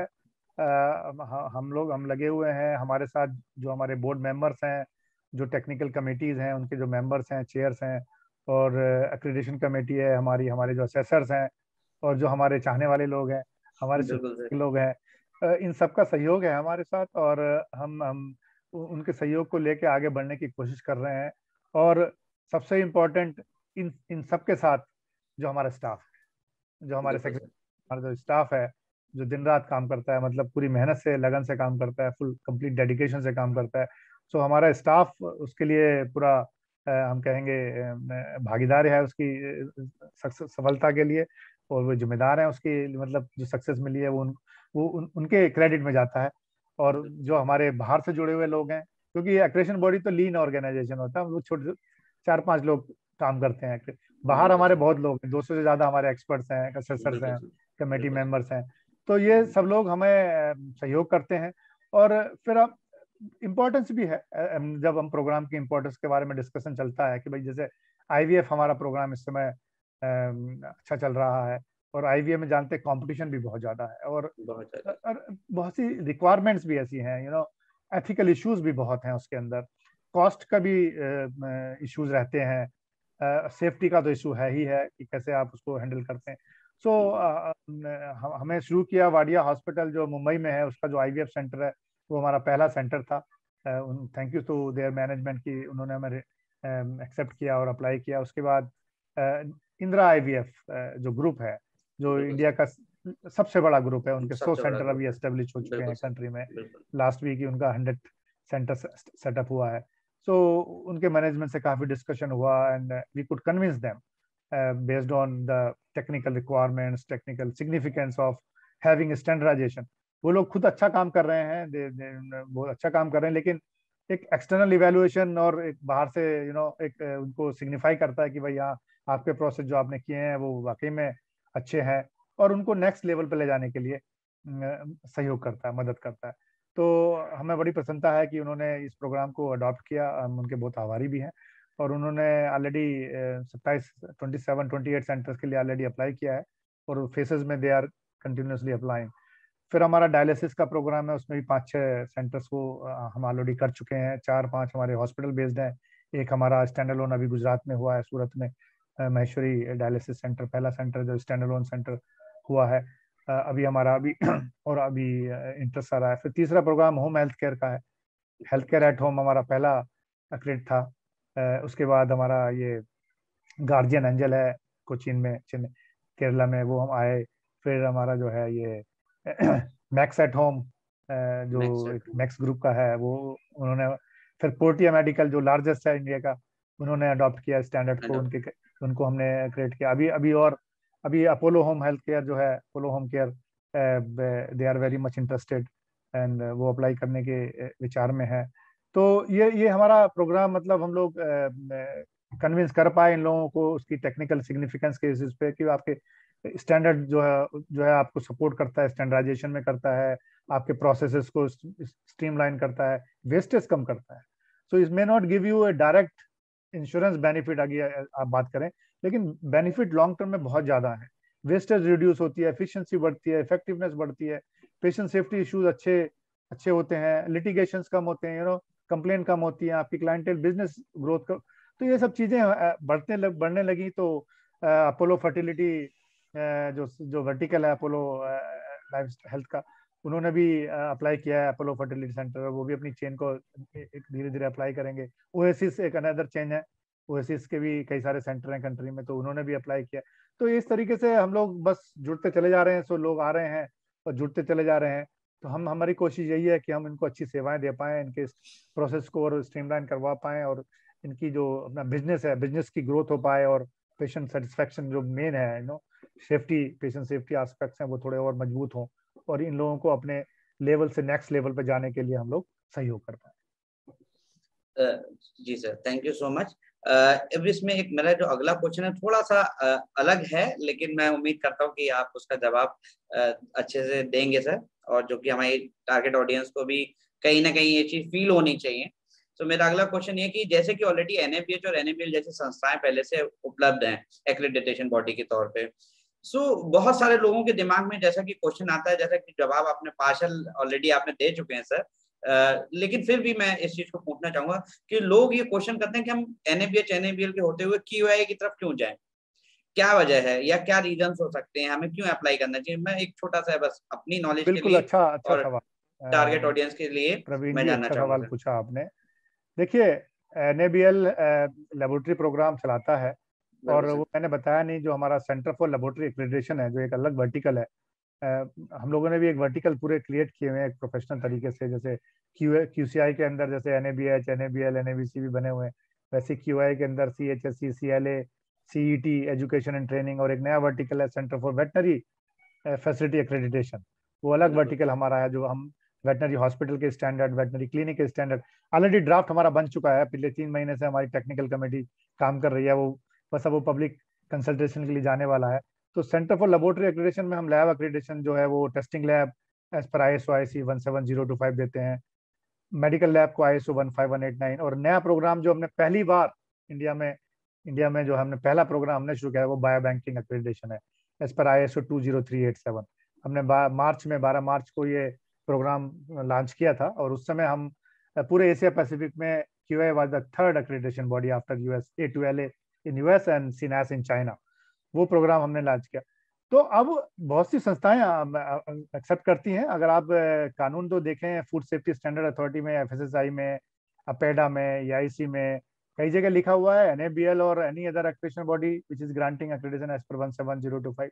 तो QI एक्रेडिटेशन भी उसमें कवर्ड है। उसमें नहीं लिखा है कि खाली NABL ही होना चाहिए, बट NABL है भाई, पुराना है, कई साल से, 25-30 साल से चला आ रहा है, और हम उसके पार्ट हैं। हमें बड़ी खुशी होती है कि हम उसके पार्ट थे शुरू में, और वो कहाँ पहुंच गया। तो हम भी उस चीज को क्वालिफाई करते हैं, लेकिन और उसको ज्यादा क्या कहना चाहिए, महत्व देने के लिए और लोगों को और ज्यादा कन्विंस करने के लिए हम लोग भी अपना इंटरनेशनल इवैल्यूएशन कराने जाने हैं। हम लोग अब QI का जो वर्टिकल है, लैब वर्टिकल, वो एसोसिएट मेंबर बन चुका है एशिया पैसिफिक एक्रेडिटेशन कॉर्पोरेशन का। इसका मतलब है हम एक फॉर्मल एक्रेडिटेशन बॉडी है। अब हमारा नेक्स्ट स्टेप है उसका म्यूचुअल रिकॉग्निशन अरेंजमेंट के लिए इवैल्यूएशन कराना। अब हमारी जो मिनिमम रिक्वायरमेंट होती है उसके लिए तो हमारी पूरी हो चुकी है पिछले 2-3 साल से। अब हम रेडी हैं उसके लिए अप्लाई करने के लिए, बस आने वाले कुछ वीक्स में हम लोग उसके लिए अप्लाई करने वाले हैं। जब हमारा इवैल्यूएशन हो जाएगा तो हम इंटरनेशनली रिकॉग्नाइज हो जाएंगे, जैसे NABL है। और उस समय फिर जैसे बहुत सारी संस्थाओं में लिखा हुआ है कि भाई NABL और एनी अदर APEC मेंबर होना चाहिए, तो हम उसके लिए क्वालिफाई कर जाएंगे। तो फिर बिल्कुल सर। क्वेश्चन जो पूछेंगे लोग, तो हम कह पाएंगे भाई जो बेनिफिट आपको वहां मिलते हैं वो बेनिफिट हम भी आपको देंगे। अभी बिल्कुल NABH की बात रही, तो NABH का हॉस्पिटल अक्रेडिटेशन प्रोग्राम है, वो CGHS में, आयुष्मान भारत में है। हम अभी हॉस्पिटल अक्रेडिटेशन प्रोग्राम शुरू नहीं किए, आने वाले टाइम में करेंगे। अभी तो हमारे पास इतने प्रोग्राम है, इन्हीं को चलाना है, बट वो करेंगे। अब उसके इसीलिए फिर हम लोग वो भी चीज करेंगे जिससे उनकी रिकॉग्निशन मिले। इसीलिए हमने इसको का अक्रेडिटेशन कराया अपने 2 स्टैंडर्ड का। इसीलिए हम लोग ऑर्गेनाइजेशन का इसको का इवैल्यूएशन कराने जाने वाले, कि जो भी हमारे पास आए हम उसको ये अगर वो प्रोग्राम जो NABH के पास है, अगर वो प्रोग्राम हमारे पास भी है, तो वो बेनिफिट हम उनको दे पाए, वो तभी हमारे पास लोग आएंगे। वो सही बिल्कुल है। सर। कुछ हॉस्पिटल्स हैं जो चाहते हैं कि उनका इंप्रूवमेंट हो, उनको कोई इंसेंटिव से मतलब नहीं है, तो वो लोग आते हैं। अब दूसरी बात यह है कि हमारे प्रोग्राम, प्रवीण जी, जैसे आपने देखा, हमारे बहुत से प्रोग्राम तो वो हैं जो इंसेंटिव में नहीं है। वो चाहे बिल्कुल CGHS में, चाहे होम केयर का हो, चाहे YVF का हो, डायलिसिस का भी पार्टली कवर है। और दूसरे प्रोग्राम से टेलीमेडिसिन है जैसे, तो ये प्रोग्राम जो है प्राइमरी केयर है, ये सब प्रोग्राम तो वो कवर करते नहीं है ना। तो वो हमारी ये, इसके लिए हमारा ये है कि भाई ये आप नए प्रोग्राम है, आपकी क्वालिटी जर्नी में, सेफ्टी में, और आपके बिजनेस डेवलपमेंट में भी हेल्प करते हैं, आपके लिटिगेशंस कम करते हैं, आपकी एफिशिएंसी बढ़ती है। तो इसलिए आपको ये प्रोग्राम, क्योंकि दूसरी जगह ये प्रोग्राम नहीं है, बिल्कुल टेली सर। हेल्थ का प्रोग्राम सिर्फ हमारे पास ही है, बिल्कुल होम सर। हेल्थ केयर हमारे ही पास है ना। IVF का इस समय स्पेशलाइज हमारे पास ही है, डायलिसिस का भी स्पेशलाइज हमारे पास है, ऊपर से इसका का भी एक्रेडिटेशन है, ग्लोबल रिकॉग्निशन भी आपको मिलेगा। तो ये प्रोग्राम जो हमारे पास है वो नहीं है किसी के पास, तो वो आप ज्वाइन कर सकते हैं। क्वेश्चन वहाँ मेनली होता है जहाँ पे रिकॉग्निशन की बात होती है, जो कि भाई NABH का प्रोग्राम रिकॉग्नाइज है, आपका नहीं है, तो ठीक है, आप वो आपकी इच्छा है, फिर हम आप आना चाहें। लेकिन हमारा प्रयास यही है कि हम वो प्रोग्राम जो ऑलरेडी NABH में चल रहे हैं या कहीं चल रहे हैं, उनकी जो इक्विवेलेंस अगर हम ले पाएंगे, उसकी तरफ ही हमारा प्रयास चल रहा है, ताकि हम इस सवालों का भी जवाब लोगों को दे पाए कि भाई अब आपके पास चॉइस है, अब अब आप आप जा डिसाइड कर सकते हैं। सकते हैं कि आपको यहाँ जाना है या वहाँ जाना है। जब तक बिल्कुल वो सर। चॉइस अवेलेबल नहीं है, और दूसरे प्रोग्राम जिसमें वो चॉइस की बात भी नहीं होती है, IVF वगैरह में या होम केयर में, वो आप अपना कराइए। तो उसके लिए आप वॉलंटरी लोग आ रहे हैं, करवा रहे हैं अपने सिस्टम को स्ट्रेंथन करने के लिए। बट इन सवालों के जवाब हम कोशिश कर रहे हैं कि आने वाले टाइम में हम लोग दे पाए कि भाई आपके पास ये भी है और ये भी है, आप चूज कर लीजिए जहाँ आपको चूज जाना कर लीजिए, ऑप्शन है आपके पास। बहुत बहुत अच्छा जवाब दिया सर आपने। मैं अगले सवाल की तरफ बढ़ना चाहूंगा सर। और इस सवाल में मेरा मेन कंसर्न ये है कि हम, स्पेशली मैं और बाकी लोग भी, जो लोग इस वीडियो को देखेंगे आने वाले समय में, वो भी इस चीज को जानने में बहुत एंथुसियास्टिकली मतलब इंटरेस्टेड होंगे कि QI का अगला पड़ाव क्या है, मतलब नेक्स्ट फ्यूचर प्लान क्या है जिस तरफ आप आगे जाने वाले हैं। सो मेनली आपके मेन कोर कंसर्न्स क्या है फ्यूचर के लिए? देखिए, ये तो बिजनेस स्ट्रेटजी का सवाल आपने पूछ दिया।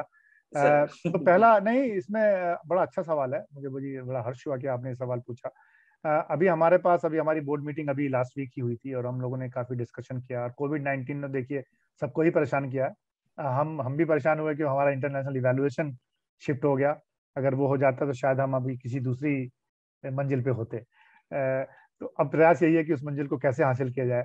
तो अभी बोर्ड में डिस्कशन यही हुआ कि जो हमारे प्रोग्राम ऑलरेडी हैं उनको कैसे हम अवेयर करें लोगों को। अभी क्या है, लोगों को हमारे बारे में पता ही नहीं, हम तो बहुत बिल्कुल। छोटी सी संस्था हैं। लोग पर्सनली मेरे बारे में शायद उससे ज्यादा जानते होंगे, लेकिन एज ए संस्था जो है, अब हमारा काम है इस संस्था को लोगों तक लेके जाना, अवेयरनेस क्रिएट करना।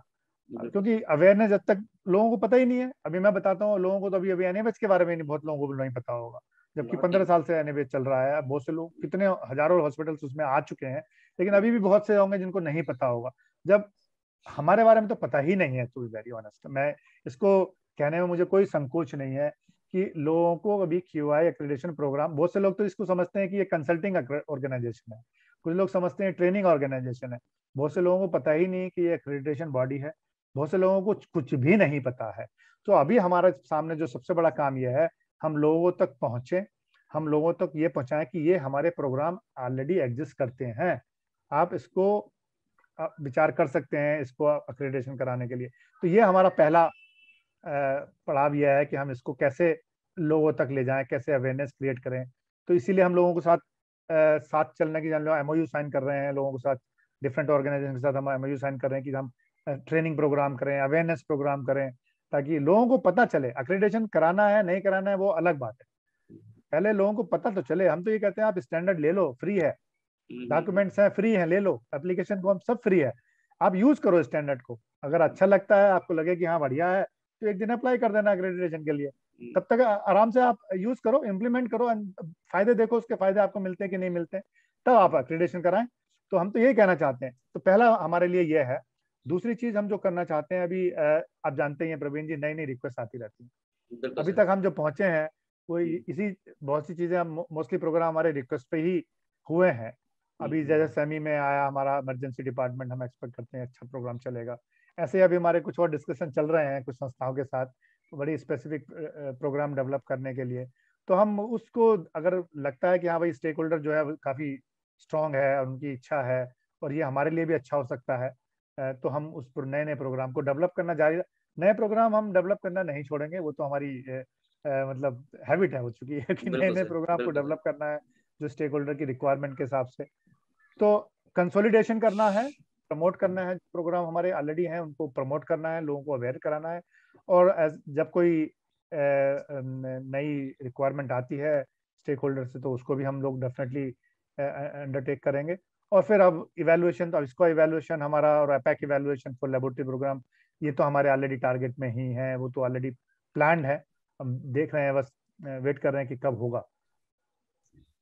जी सर, नेक्स्ट क्वेश्चन हमारा ये है सर कि आप क्या मैसेज देना चाहेंगे उन सभी संस्थाओं को जिन्होंने अभी तक किसी भी एक्रेडिटेशन के लिए अप्लाई नहीं किया है, और उनका कई बार कॉमनली डायरेक्टली मेरे से भी जब कभी इंटरेक्शन होता है एज अ कंसल्टेंट, तो उनका पहला क्वेश्चन होता है कि भाई मैं कराऊं क्यों, मुझे क्या फायदा है। और कई बार जिन्होंने आज तक, जैसे कि आप बिल्कुल सही कह रहे हैं कि क्यूएआई की बात नहीं है, बहुत सारे लोग एनएबीएच को भी नहीं जानते हैं, और जो लोग जानते भी वो पार्शियली जानते हैं, उन्हें पूरे बेनिफिट्स नहीं पता है, उनके क्राइटेरियाज नहीं पता है, उनके खुद के कितने फायदे हो सकते हैं उस चीज को नहीं पता है उनके बारे में। तो मैं एक रिक्वेस्ट करूंगा आपसे कि आप एक ऐसा कोई मैसेज दें जो आप देना चाहते हो, जो कि उन संस्थाओं के लिए जो लोग आज तक क्वालिटी एक्रेडिटेशन के लिए नहीं गए, उनको क्यों एक्रेडिटेशन के लिए जाना चाहिए।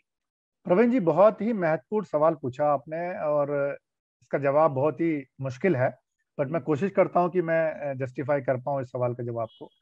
देखिए, क्वालिटी को प्रायोरिटी नहीं दी गई अभी हेल्थ केयर में, बट यह है कि पिछले 15-20 साल के, अब आप कह सकते हैं 2000 से 2021 में आ गए हम लोग, 2016 से आ कह सकते हैं, 14-15 साल हो गए हेल्थ केयर एक्रेडिटेशन प्रोग्राम शुरू हुए।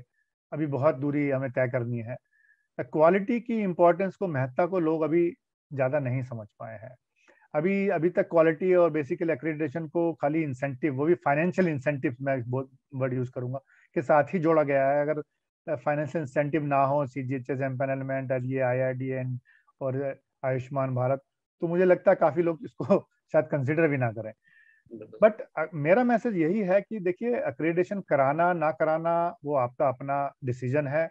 Even accreditation is a voluntary process, mandatory नहीं है। आईआरडीए का भी मैंडेटरी नहीं है, सीजीएचएस के लिए भी। मैं, अगर आप सीजीएचएस एम्पैनलमेंट नहीं कराना चाहते तो आप मत कराइए एक्रेडिटेशन। आईआरडीए ने कहा कि आप कैशलेस ट्रीटमेंट देते हैं तो आप कराइए, नहीं तो मत करा। आप नहीं कराना देना चाहते कैशलेस ट्रीटमेंट, आपके लिए मैंडेटरी नहीं है। सो ये वॉलंटरी प्रोसेस है, आप कोई भी आपका फोर्स नहीं कर रहा है, चाहे वो आयुष्मान भारत हो, सीजीएचएस हो, आईआरडीए, कोई भी हो, इट्स ए वॉलंटरी प्रोसेस। लेकिन मोस्टली क्या है, जो आए हैं वो फाइनेंशियल इंसेंटिव से ही आए हैं, है ना कुछ बेनिफिट चाहिए। लेकिन देखिए, क्वालिटी को, एक्रेडिटेशन स्टैंडर्ड्स को अगर अडॉप्ट करते हैं, उसके बहुत फायदे हैं। इंसेंटिव तो एक है, एक्रेडिटेशन कराना हो गया आपका इंसेंटिव। आप एक्रेडिटेशन नहीं भी कराएं, खाली मैंने बोला ना, आप स्टैंडर्ड को यूज कीजिए। आप स्टैंडर्ड चाहे एनएबीएच के हों, चाहे एनएचएसआरसी के हों, चाहे क्यूआई के हों, और किसी भी संस्था के हों, आप स्टैंडर्ड लीजिए, उनको आप इस्तेमाल कीजिए, इम्प्लीमेंट कीजिए अपनी फैसिलिटी में। मैं तो हमेशा ये ट्रेनिंग में भी अपने ये कहता हूँ, आप स्टैंडर्ड को इस्तेमाल कीजिए, उसके फायदे आपको तब दिखाई देंगे, ऐसे नहीं दिखाई देंगे। वो ऐसा फायदा सिर्फ एक ही दिखाई देता है कि मेरा हो गया एक्रेडिटेशन, मेरे को 15% सीजीएचएस में और आयुष्मान में ज्यादा मिल रहा है, वो फायदा मुझे दिखता है। बिल्कुल 100 की बिल्कुल जगह सर, 115 रुपए मिल रहे हैं, वो तो बिल्कुल एकदम सर। दिखता है। उसके अलावा जो आपके फायदे हैं, वो फायदे जैसे ये हैं, आपका पेशेंट सेटिस्फेक्शन बढ़ता ही बढ़ता है, क्योंकि आपके प्रोसेस स्ट्रीमलाइन हो जाते हैं। तो पेशेंट सेटिस्फेक्शन बढ़ता है तो आपका क्लाइंट भी बढ़ेगा, क्लाइंट बढ़ेगा तो आपका बिजनेस भी बढ़ेगा, तो पैसा भी ज्यादा आएगा।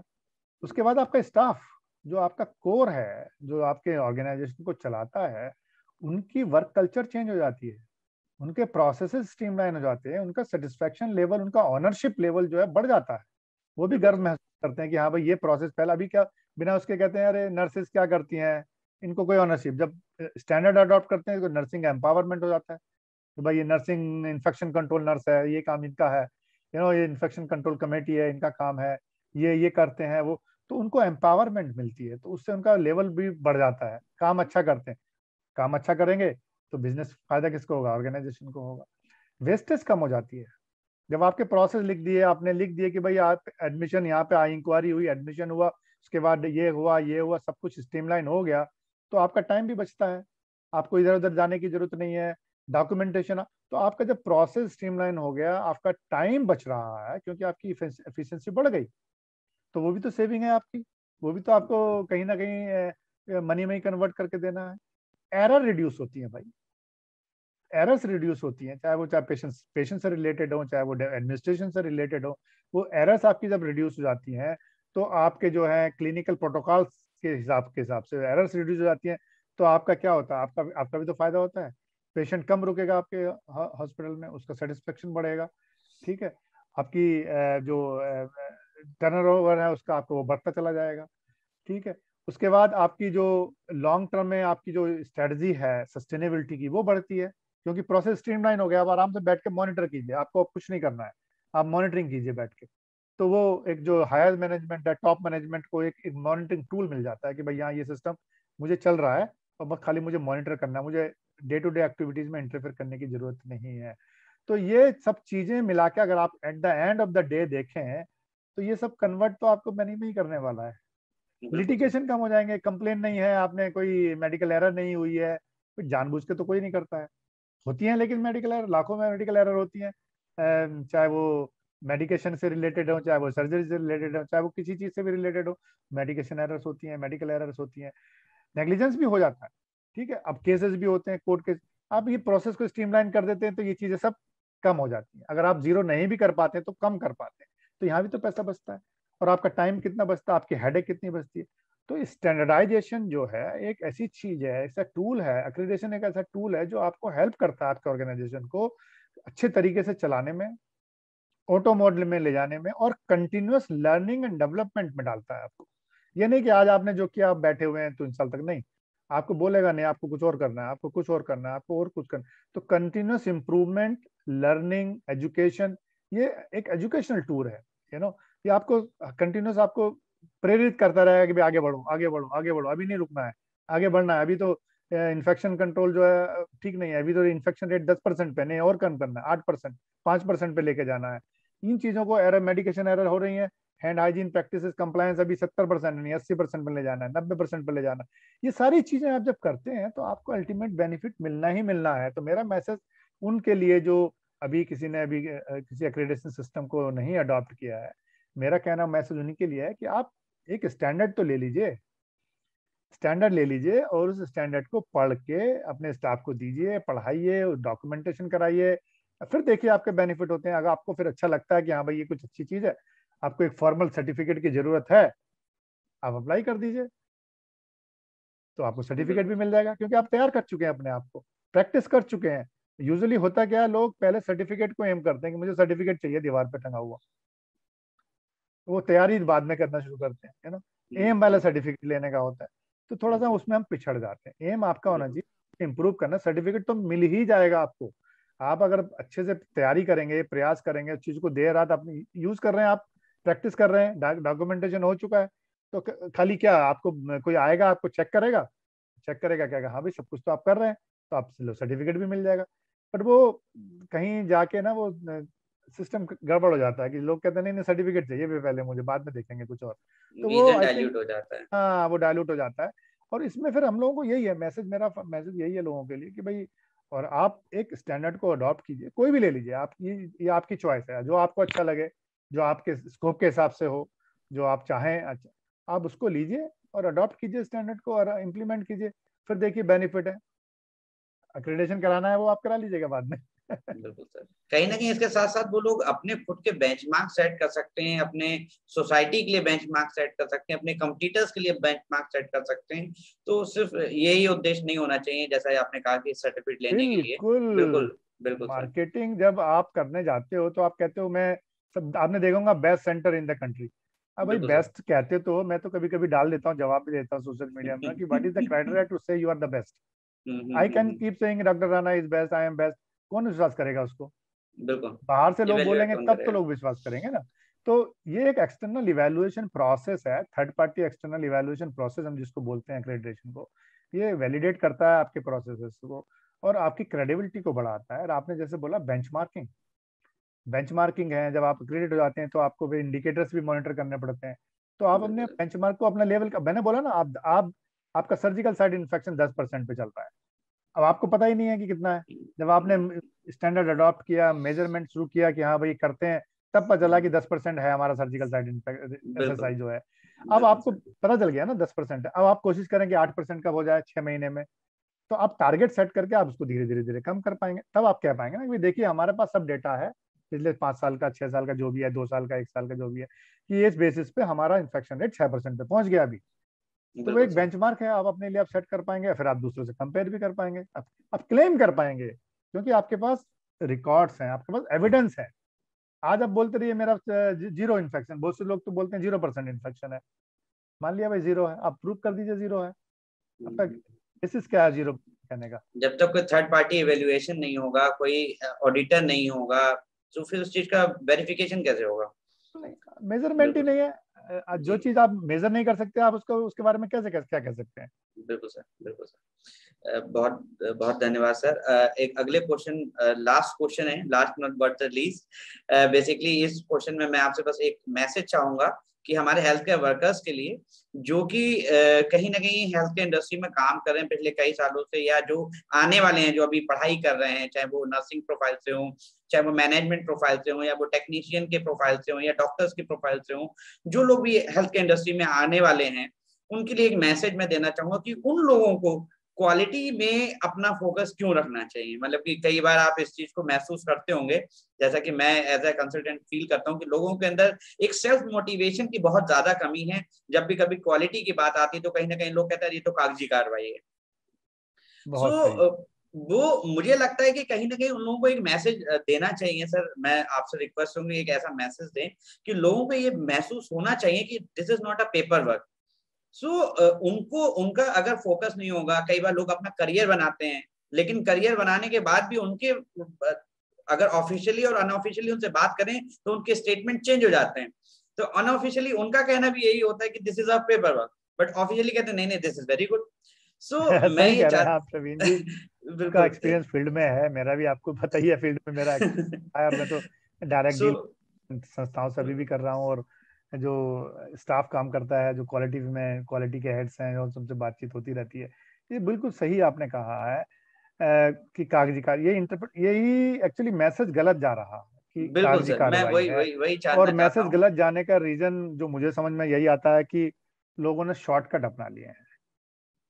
तो मेरा मैसेज ये हेल्थ केयर वर्कर जो पर्टिकुलरली क्वालिटी के फील्ड में हैं, स्पेसिफिक क्वालिटी देख रहे हैं, या जो क्वालिटी को नहीं देख रहे हैं बट हेल्थ केयर में है, भाई हेल्थ केयर में कोई भी स्टाफ हो, चाहे वो ऑपरेशन थिएटर में हो, चाहे वो रिसेप्शन पे बैठा हो, चाहे वो इंजीनियरिंग डिपार्टमेंट हो, सबकी समान भागीदारी है संस्था दिस को इज अ टीम चलाने के वर्क लिए। Sir, basically this this is is a a team team work. Work. तो हेल्थ केयर में आप ये नहीं कह सकते कि भाई नहीं, ये इससे मेरा कोई मतलब नहीं है, क्वालिटी से, क्वालिटी जरूरी है, इंजीनियर को भी जरूरी है। उसका अगर जनरेटर टाइम से काम नहीं किया बैकअप की तरह, तो इंजीनियरिंग डिपार्टमेंट फेल, कहाँ से ऑपरेशन थिएटर काम करेगा, कहाँ से मशीन काम करेंगी? क्वालिटी में सारे डिपार्टमेंट का उतना ही योगदान है जितना डॉक्टर का क्लिनिकल वर्क का है, नंबर वन। नंबर टू, तो हेल्थ केयर वर्कर सारे को क्वालिटी पे फोकस करना चाहिए।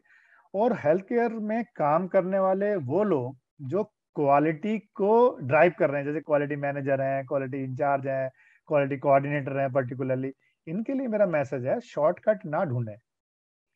जो शॉर्टकट ढूंढते हैं और बाद में बोलते हैं कागजी कार्रवाई, वही बोलते हैं फिर वो कागज। जो स्टाफ, जो हेल्थ केयर प्रोफेशनल क्वालिटी में बैठा है और जिसने उसको स्टैंडर्ड को कंप्लीटली डॉक्यूमेंट किया है सब जगह, उसको ट्रू लेटर एंड स्पिरिट में उसको इम्प्लीमेंट कराया है, लोगों को ट्रेनिंग करवाई है, लोगों से प्रैक्टिस करवा रहे हैं।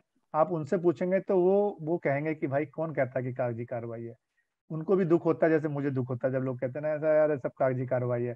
वो ये लोग कहते हैं जो शॉर्टकट ढूंढते हैं कि बिल्कुल बस सर। तैयारी करवानी है एक्रेडिटेशन के लिए जल्दी जल्दी। अब हॉस्पिटल मैनेजमेंट आप जानते हैं, सारे मैनेजमेंट भी एक से नहीं होते हैं ना। बहुत से हॉस्पिटल मैनेजमेंट बिल्कुल जुड़े हुए हैं कि नहीं बिल्कुल सारा जुड़े काम होते हैं। बिल्कुल तरीके से करना है, मुझे कोई इंटरेस्ट नहीं शॉर्टकट्स में, सर्टिफिकेट मिले ना मिले, मुझे सारी चीजों को एकदम तरीके से चाहिए। वो फोकसफुली सारी करना है। मैनेजमेंट है। आप उनसे पूछेंगे जाके तो वो भी गुस्सा हो जाएंगे, जैसे हम गुस्सा नाराज हो रहे हैं कि कागजी कार्रवाई, दे विल नॉट एग्री, कि उनको पता है कि उन्होंने कितनी मेहनत की है उसके लिए। बिल्कुल तो सर। जो ये शॉर्टकट अपनाने वाले लोग हैं ना, इन्होंने ही सब मैसेज गलत चला जाता है। नहीं तो अदरवाइज एक्रेडिटेशन मैंने बोला ना, ये एक दिन का काम नहीं है। आपने स्टैंडर्ड लिया, पढ़ लिया और बना के डॉक्यूमेंट, ऐसे नहीं है। ना तो कोई एक्रेडिटेशन एजेंसी आपको एक्रेडिटेशन देने वाली है, ना ही कोई असेसर जब आएगा वो आपको इवेलुएट कर पाएगा इस तरीके से कि भाई आपने एक दिन में कर लिया, वो पॉसिबल नहीं है। इसके लिए सस्टेनेबिलिटी चाहिए। जो शॉर्टकट अपना के अगर किसी तरीके से पास हो भी जाते हैं, उनकी सस्टेनेबिलिटी नहीं है। वो बिल्कुल सर। वो छोटी रेस के घोड़े होते हैं, उनको बोला जाता है ना छोटी रेस में, वो लंबी रेस में नहीं चल पाएंगे। कहीं ना कहीं सर्विलेंस में फंस जाएंगे, रीअसेस में फंस जाएंगे, क्योंकि वो तो शॉर्टकट ढूंढा है उन्होंने, तैयारी करा दी, किसी को बता दिया कि ऐसे ऐसे बोलना है, ऐसे ऐसे करना है। नहीं, तो मेरा मैसेज यही है, अक्रेडिटेशन कराएं या ना कराएं, अगर आप हेल्थ केयर क्वालिटी में काम कर रहे हैं तो उस जो जो भी जिम्मेदारी आपकी है उस फील्ड में, उन चीजों को पूरे तरीके से, पूरी लगन से, पूरी मेहनत से करें। तब उसको आपको आपको करने में भी मजा आएगा, आपको दूसरों को बताने में भी मजा आएगा, और उसका रिजल्ट जो होगा वो फिर आप खुद जब देखेंगे उस रिजल्ट को, तब उसमें भी आपको मजा आएगा। बिल्कुल नहीं तो फिर वो शॉर्टकट वाली बात है, तो फिर तो शॉर्टकट वाला ही मजा मिलेगा आपको, टेम्परेरी रिलीफ, बिल्कुल नॉट द लॉन्ग टर्म। तो अगर लॉन्ग टर्म वैल्यू चाहिए, बेनिफिट चाहिए, तो सस्टेनेबिलिटी बनानी पड़ेगी, और सस्टेनेबिलिटी के लिए प्रैक्टिस सबसे ज्यादा इंपॉर्टेंट चीज है। स्टैंडर्ड बना सकते हैं आप, इम्प्लीमेंट करा सकते हैं, लेकिन अगर उसकी हैंड हाइजीन ही आप देख लीजिए, आप सारे स्टाफ को बोलते हैं हैंड हाइजीन 100% हो रहा है, 2 दिन हुआ, तीसरे दिन नहीं हुआ, चौथे दिन फायदा क्या हुआ? एक दिन 100% करा के अगले दिन 50% है तो उसका कोई मतलब नहीं बनता है। कोई मतलब आप 60% ही कराओ, लेकिन अक्रॉस कराओ, अक्रॉस पर। सबको कराओ, रोज कराओ, 60% मिल तो रहा है कम से कम, पता तो है 60% है, अगले दिन 65 भी होगा, है ना। तो ये शॉर्टकट का जो तरीका है वो सर्टिफिकेट लेने के लिए, क्वालिटी के ठीक लिए नहीं नहीं है, है। सर्टिफिकेट लेने के लिए शॉर्टकट बिल्कुल का ठीक नहीं। तरीका नहीं अपनाना चाहिए। और पूरी लगन से, पूरी मेहनत से आप उसको काम करें, काम ही आपका है, वो तो आपका अपना काम है, किसी और का तो काम है नहीं। तो आप उसका, जैसे नर्स अपना काम कर रही हैं, आप क्वालिटी वाला डिपार्टमेंट वाला भी अपना काम करें, और लोगों को बोले, उनको भी अच्छा लगेगा। उनको भी देखिए, मैंने कहा प्रोफेशनल डेवलपमेंट, स्टाफ का प्रोफेशनल डेवलपमेंट एंड ओनरशिप होती, फिर एम्पावरमेंट होती। नर्स को कोई नहीं पूछता, जैसे अब आप जाके बोलेंगे नहीं नहीं आपका तो बहुत बहुत ही बड़ा योगदान है इन्फेक्शन कंट्रोल को कंट्रोल करने में, इन्फेक्शन को कंट्रोल करने में नर्स आपका बहुत आप सफाई वाले को बोलेंगे कि भाई अगर आप फ्लोर को ठीक से क्लीन नहीं करोगे, जैसे आपको बताया गया है, उतना ही केमिकल नहीं डालोगे, फर्श क्लीन नहीं होगा, तो इन्फेक्शन कम नहीं होगा, आप बहुत इंपॉर्टेंट हैं। जब तक आप उसको ये नहीं बताएंगे, वो कैसे समझेगा उस चीज कैसे को, महसूस करेगा उस चीज को। महसूस ही नहीं कर पाएगा। तो आप उसको हम्म, आएंगे, उसको एम्पावरमेंट कर देंगे, उसकी ओनरशिप उसको समझाएंगे, भाई you are the most important person in this बिल्कुल। Hospital to contribute to the infection control and prevention. तो उसको लगेगा यार मैं तो बहुत बहुत बहुत बड़ा कंट्रीब्यूशन है मेरा, तो वो काम को अच्छे तरीके से करेगा, उसको फील भी अच्छा होगा। ऐसे ही नर्सेज, ऐसे बायोमेडिकल इंजीनियर है, ऐसे कोई भी पैरामेडिकल स्टाफ है, जब तक आप उनको कन्वे नहीं करेंगे कि आपके लिए भी सही है, आपके मरीजों के लिए भी सही है, आपके ऑर्गेनाइजेशन के लिए भी है, बिल्कुल तब सर। वो उसको कर पाएंगे। नहीं तो आप शॉर्टकट बताएंगे कि भाई ये देखिए, ये कर लेना, ऐसे ऐसे ऐसे ऐसे कर लेना, जब आएंगे वो बता देना ऐसे ऐसे, तो वो भी क्या, वो तो वही बोलते हैं पीछे कि यार ये तो बस टेम्परेरी चीज है। तो ये इन चीजों को मेरा message, short and crisp message ये है, शॉर्टकट ना अपनाएं। क्वालिटी में कोई शॉर्टकट होता नहीं है। और जब हेल्थ केयर क्वालिटी की बात आए, जहाँ पे मरीज की जान है, स्टाफ की जान भी, अब तो मरीज की बात भी नहीं, मरीज सेफ्टी की बात खत्म हो गई, पेशेंट सेफ्टी के साथ अब स्टाफ सेफ्टी आ गई कोविड-19 के बाद, है ना। तो आपको अपनी सेफ्टी, आप भी हाथ अपना क्लीन नहीं करेंगे, मास्क नहीं पहनेंगे ठीक से, तो आपको भी उतने ही वो रिस्क दिक्कत हो है जितना सकती है। मरीज हो। तो भाई ये तो एक कोलेबरेटिव प्रोसेस है, I would say quality is a collaborative process in a health care facility which takes care of everyone if you take care of that. बिल्कुल सर। बिल्कुल। सो सर एक लास्ट क्वेश्चन और इस इंटरव्यू को फिर कंप्लीट करते हैं सर, जो कि शायद इस लिस्ट में नहीं था, बट मेरा मन है आपसे बातचीत करते करते एक क्वेश्चन मेरे मन में कि कहीं ना कहीं जब हम बात करते हैं डॉक्टर्स से, सीनियर कंसल्टेंट से और क्वालिफाइड डॉक्टर से, बेसिकली एमबीबीएस कैंडिडेट से जो आरएमओ और की पोस्ट पे काम कर रहे होते हैं या एज अ कंसल्टेंट वर्क कर रहे होते हैं, सो कहीं ना कहीं जब हम उनसे बात करते हैं कि एनएबीएच के लिए या किसी भी तरीके के एक्रेडिटेशन बॉडी के स्टैंडर्ड को इम्प्लीमेंट करने के लिए, तो वो कहते हैं फिर इसमें मेरा क्या काम है। तो ये कई बार कॉमन क्वेश्चन मैं फेस करता हूँ, उम्मीद है कि आपने भी कई बार फेस किया होगा या मैं बहुत सारे लोगों से सुनता हूँ इस बारे में। तो मैं चाहूंगा सर एक छोटा सा मैसेज उन डॉक्टर्स के लिए जो कि कई बार ये कहते हैं कि मेरा इस कागजी कार्रवाई में मेरा क्या योगदान है, आप जैसे चाहे वैसे करा दो। प्रवीण जी, आपने बहुत ही महत्वपूर्ण सवाल पूछा है, और जैसे कि मैंने अभी आज से पहले सवाल का आपको जवाब दिया, वो भी इसी से ही लिंक है, उससे जुड़ा हुआ है। देखिए, हेल्थ केयर में, हॉस्पिटल में से आप ले लीजिए, सबका इम्पोर्टेंट रोल है।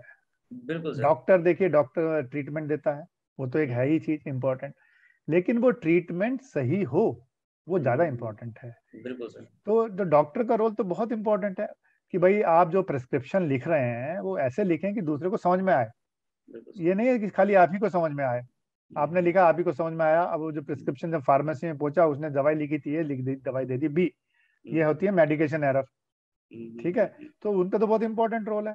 दूसरा है, आपने दवाई की डोज वे कैसे लिखी है, आप लिख दिया बीडीएस टीडीएस जैसे लिखते हैं ना, हम लोग लिखते हैं। अब बीडीएस टीडीएस आपको तो समझ में आ गई, मरीज को तो समझ में नहीं आई अगर आपने उसको समझाया नहीं कि 2 बार लेनी है 3 बार लेनी है। तो डॉक्टर बहुत ही इंपॉर्टेंट रोल है। अब सर्जरी भी कर रहे हैं, जैसे प्रोसीजर, कोई भी प्रोसीजर कर रहे हैं, उसमें मरीज की सेफ्टी, आपने सर्जरी की तरह surgery safe surgery checklist use कर रहे हैं कि नहीं कर रहे हैं, पेशेंट को आइडेंटिफाई कर लिया कि हाँ भाई यही मरीज है, इसका सर्जरी होनी है, यही लेफ्ट आई में ही सर्जरी होनी है, यही सर्जरी होनी है, आपने पूरा आइडेंटिफाई कर लिया कि भाई ये गलती ना हो। तो अगर आप वो चीज नहीं फॉलो करेंगे, आप रूल्स रेगुलेशंस या प्रोसेस नहीं फॉलो करेंगे, तो एरर होने के चांसेस हैं। तो फिर ब्लेम तो फिर आपको ही आने वाला है, और ऊपर फिर हॉस्पिटल को ब्लेम आने वाला है अल्टीमेटली। तो डॉक्टर का तो बहुत ही महत्वपूर्ण योगदान है क्वालिटी इंप्लीमेंटेशन में, पेशेंट सेफ्टी में, चाहे उनकी अपनी खुद की सेफ्टी में। तो ये उनको जब तक आप कन्वे नहीं करोगे तो वो तो कागजी कार्रवाई सोचेंगे। ये तो डॉक्टर भी बोलेगा कि मेरा क्या काम, मेरा क्या काम है भाई, आपका काम तो बहुत इंपॉर्टेंट है, हम आपको बोल रहे हैं कैपिटल लेटर में लिखनी है दवाइयाँ आपको, आप लिखो ना कैपिटल लेटर में, ये आपका काम है।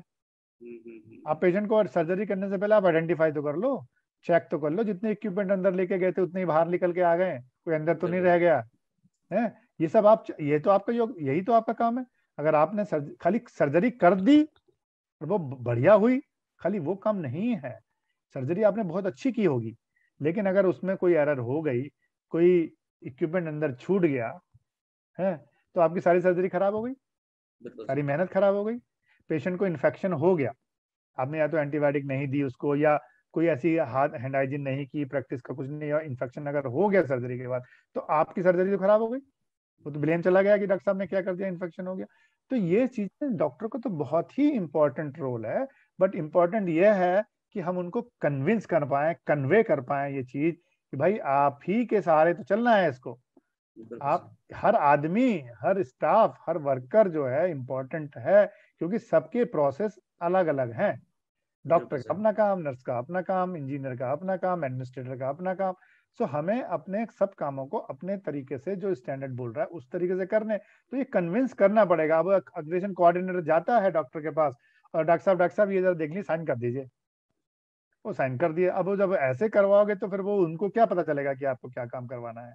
आप उनको देखा कितने अस्पताल हैं, ट्रेनिंग होती है, वेरी एग्जॉस्टिव ट्रेनिंग करते हैं पूरे स्टाफ की, एचओडीज बैठते हैं ट्रेनिंग में, जो अपने डिपार्टमेंट बैठते हैं, सारे क्लिनिशियंस बैठते हैं ट्रेनिंग के लिए, समझते हैं, समझाते हैं हॉस्पिटल वाले, बड़ा अच्छा प्रोग्राम चलता है, देखिए आप चलता है। तो सब जगह नहीं होता, मानते हैं इस बात को। तो ये काम जो है, ऑफ कोर्स मैनेजमेंट तो कन्वे करेगी कि भाई ये हम सबको मिलकर करना है, मैसेज ऊपर से आना ही चाहिए टॉप मैनेजमेंट से कि भाई ये प्रोसेस जो क्वालिटी इंप्रूवमेंट का प्रोसेस है, एक्रेडिटेशन का प्रोसेस है, ये खाली मेरा, ये तुम्हारा या उसका नहीं है, ये हम सबका है, और हम सबको इसमें कंट्रीब्यूट करना ही है। वो मैसेज मैनेजमेंट से आना चाहिए, नंबर 1। नंबर 2, जो क्वालिटी कोऑर्डिनेटर्स हैं, जो इंचार्ज हैं, जो इनको ड्राइव कर रहे हैं उस एजेंडा को, उनको भी उन सब के हिसाब से, उनकी कन्वीनियंस के हिसाब से, बिजी हैं डॉक्टर्स हैं of course, they are busy in their technical practice, clinical practice में बिजी हैं, तो उनके टाइम के हिसाब से एडजस्ट करो, उनके हिसाब से, उनकी शेड्यूल के हिसाब से उनकी ट्रेनिंग प्लान करो, उनकी एजुकेशन प्लान करो, तो उनको साथ में लेके चलो। शॉर्टकट अगेन आपने कन्वीनियंस देगी, डॉक्टर साहब नहीं अवेलेबल है, शॉर्टकट अब किया, कुछ हो गया सर, फॉर्मेट बनाए दे दिए, हो गया काम, ना उनको पता ना आपको पता, तो ये फिर ब्लेम उनके पास चला जाता है। वह बोलेंगे भी ऑफ कोर्स, भाई मैं बता रहा हूँ, मैंने कई लोगों को जाके पूछा जैसे कि भाई हम ये प्रोग्राम, स्पेसिफिक प्रोग्राम जो डेवलप किया, डायलिसिस किया, आईवीएफ, हॉस्पिटल बेस्ड भी तो डायलिसिस है, आईवीएफ भी है, होम केयर भी हॉस्पिटल बेस्ड है, तो हम पूछते हैं उनसे कि भाई डॉक्टर साहब आपका क्या एक्सपीरियंस है, तो कभी कभी बोलते भाई हमें तो पता नहीं चला कब हो गया प्रोसेस, या कहते हैं कि नहीं हुआ है लेकिन बहुत कुछ किया जा सकता है। क्योंकि देखिए अभी हॉस्पिटल एक्रेडिटेशन की बात करते हैं, तो अब हॉस्पिटल एक्रेडिटेशन इतना बड़ा चीज है, सारे अस्पताल को कवर करता है, वो छोटी छोटी चीजों में डीपली नहीं जा सकते हैं। अब आप अस्पताल में गए, करके आ गए, अब उसमें डायलिसिस सेंटर में जब हम जाते हैं, या एक इमेजिंग सेंटर के अंदर जाते हैं, या हम ब्लड बैंक के अंदर हम जाते हैं, एक लैब के अंदर ही हम जाते हैं, तो स्टैंडर्ड बड़ा होता चला जाता है ना। अब कोई लैब, कोई हॉस्पिटल की लैब एक्रेडिटेशन कराती है, तो उसको एक 1589, तो उसको लगता है यार ये तो बड़ी चीज है, ये एक्रेडिटेशन में तो, हॉस्पिटल एक्रेडिटेशन में तो 4 चीजें थी, इसमें ज्यादा। तो जितना आप स्पेशलाइजेशन में जाएंगे, वो रिक्वायरमेंट आपकी उतनी इन डेप्थ बढ़ती चली जाएंगी। तो मैसेज यही है कि शॉर्टकट ना अपनाएं, उसको ट्रू सेंस में अडॉप्ट करें, और उसके बेनिफिट आपको मिलने हैं। और डॉक्टर्स का तो बहुत बड़ा योगदान है भाई, इसमें तो बिना उनके तो काम चलना नहीं है, क्योंकि सारे क्लिनिकल प्रोसेस तो उन्हीं के हाथ में है, उनको ही ड्राइव करने हैं, उन्हीं को एविडेंस बेस्ड मेडिसिन की बात करते तो भाई उन्हीं को बोलना है कि हाँ भाई ये प्रोसेस है, तो उनको साथ लेके चलना है, उनको प्रॉपर एजुकेशन उनको जो चाहिए, उनको पूरा काउंसलिंग अगर चाहिए उनको समझाने के लिए, वो उनको तरीके से करके उनको अपने साथ में लेके चले। जी सर, बहुत बहुत धन्यवाद सर, और उम्मीद करता हूँ कि इन क्वेश्चन से आपको भी एक कहीं ना कहीं एक आइडिया मिलेगा कि आने वाले समय, और आपको तो बहुत इस सब चीजों का एक्सपीरियंस है, बट मेरा उद्देश्य यही था आपके साथ में डिस्कशन का कि हम एक तो QAI के बारे में लोगों को बता पाएं, और आपके एक्रेडिटेशन सिस्टम्स के बारे में आप उन लोगों को बता पाएं, जो नए नए एक्रेडिटेशन आप लेके आए हो। मेरे को लगभग 1 साल पहले ही सारी चीजों के बारे में समझ में आया, तो आने वाले लोग जो ऑलरेडी इंडस्ट्री में, उनको मैं चाहता हूँ कि आपके बारे में पता लगे, QAI के बारे में पता लगे। तो ओवरऑल मेरा उद्देश्य यही था, साथ ही साथ कुछ छोटे से क्वेश्चन है जो कि मैंने आपसे पूछे, और उम्मीद करता हूँ कि आपको किसी तरह की समस्या का सामना नहीं करना पड़ा होगा। नहीं प्रवीण जी, बहुत बहुत धन्यवाद, नॉलेज साथी का भी बहुत बहुत धन्यवाद, आपका प्लेटफॉर्म अच्छा काम कर रहा है। सी, इंफॉर्मेशन डिसेमिनेशन, नॉलेज डिसेमिनेशन ही सबसे इम्पोर्टेंट चीज है। बिल्कुल सर। तो किसी को पता ही नहीं है कि ये है, यू नो, तो उसके बारे में कोई खरीदने के लिए, बेचने के लिए, या कंसीडर करने के लिए कोई सोचेगा ही नहीं। सो इंफॉर्मेशन को डिसेमिनेट करना ही सबसे बड़ी इंपॉर्टेंट बात है, और हम अपनी तरफ से प्रयास कर रहे हैं। और अब नॉलेज साथी का हम धन्यवाद देना चाहते हैं कि भाई आपने, प्रवीण जी, आपने भी समय दिया और हमें मौका दिया आपसे बातचीत करने का, और इस सारे हम लोग जुड़ें और लोगों तक पहुंचने की कोशिश करें। कुछ लोग आपके चैनल के माध्यम से भी QI के बारे में पता चले, तो ये it's not a specific body, हम तो ओपन है भाई, जिसको जो पसंद है वो करवाए, जिसको जो अच्छा लगे वो करे, पर हमारा ये उद्देश्य है कि लोगों को पता तो चले कि क्या है क्या नहीं है। तो इसके लिए हम नॉलेज साथी और प्रवीण जी आपका धन्यवाद करते हैं, आपने हमें मौका दिया आपके साथ बातचीत करने के लिए। आनंद आया, अच्छा लगा, आपने सवाल पूछे और बहुत ही महत्वपूर्ण सवाल थे और प्रैक्टिकल सवाल। तो इसके साथ ही मैं आपका भी धन्यवाद देना चाहता हूँ, और उम्मीद करता हूँ कि इसको देखने वाले दर्शक लोग भी इसको पसंद करें और अपने व्यूज दें। अगर कुछ और उनको चाहिए, उनकी क्या रिक्वायरमेंट्स हैं, उनके कमेंट्स क्या है, उनके कुछ क्वेश्चंस हों, हम कोशिश करेंगे कि उनके सवालों के हम लोग जवाब दे पाए। ठीक है, thank you so much sir. Knowledge साथी के परिवार की ओर से आपका बहुत बहुत धन्यवाद एक बार दोबारा से, और हम जल्दी ही आपसे दोबारा मुलाकात करेंगे सर। धन्यवाद, थैंक यू प्रवीण जी, आपके टाइम के लिए थैंक यू, धन्यवाद।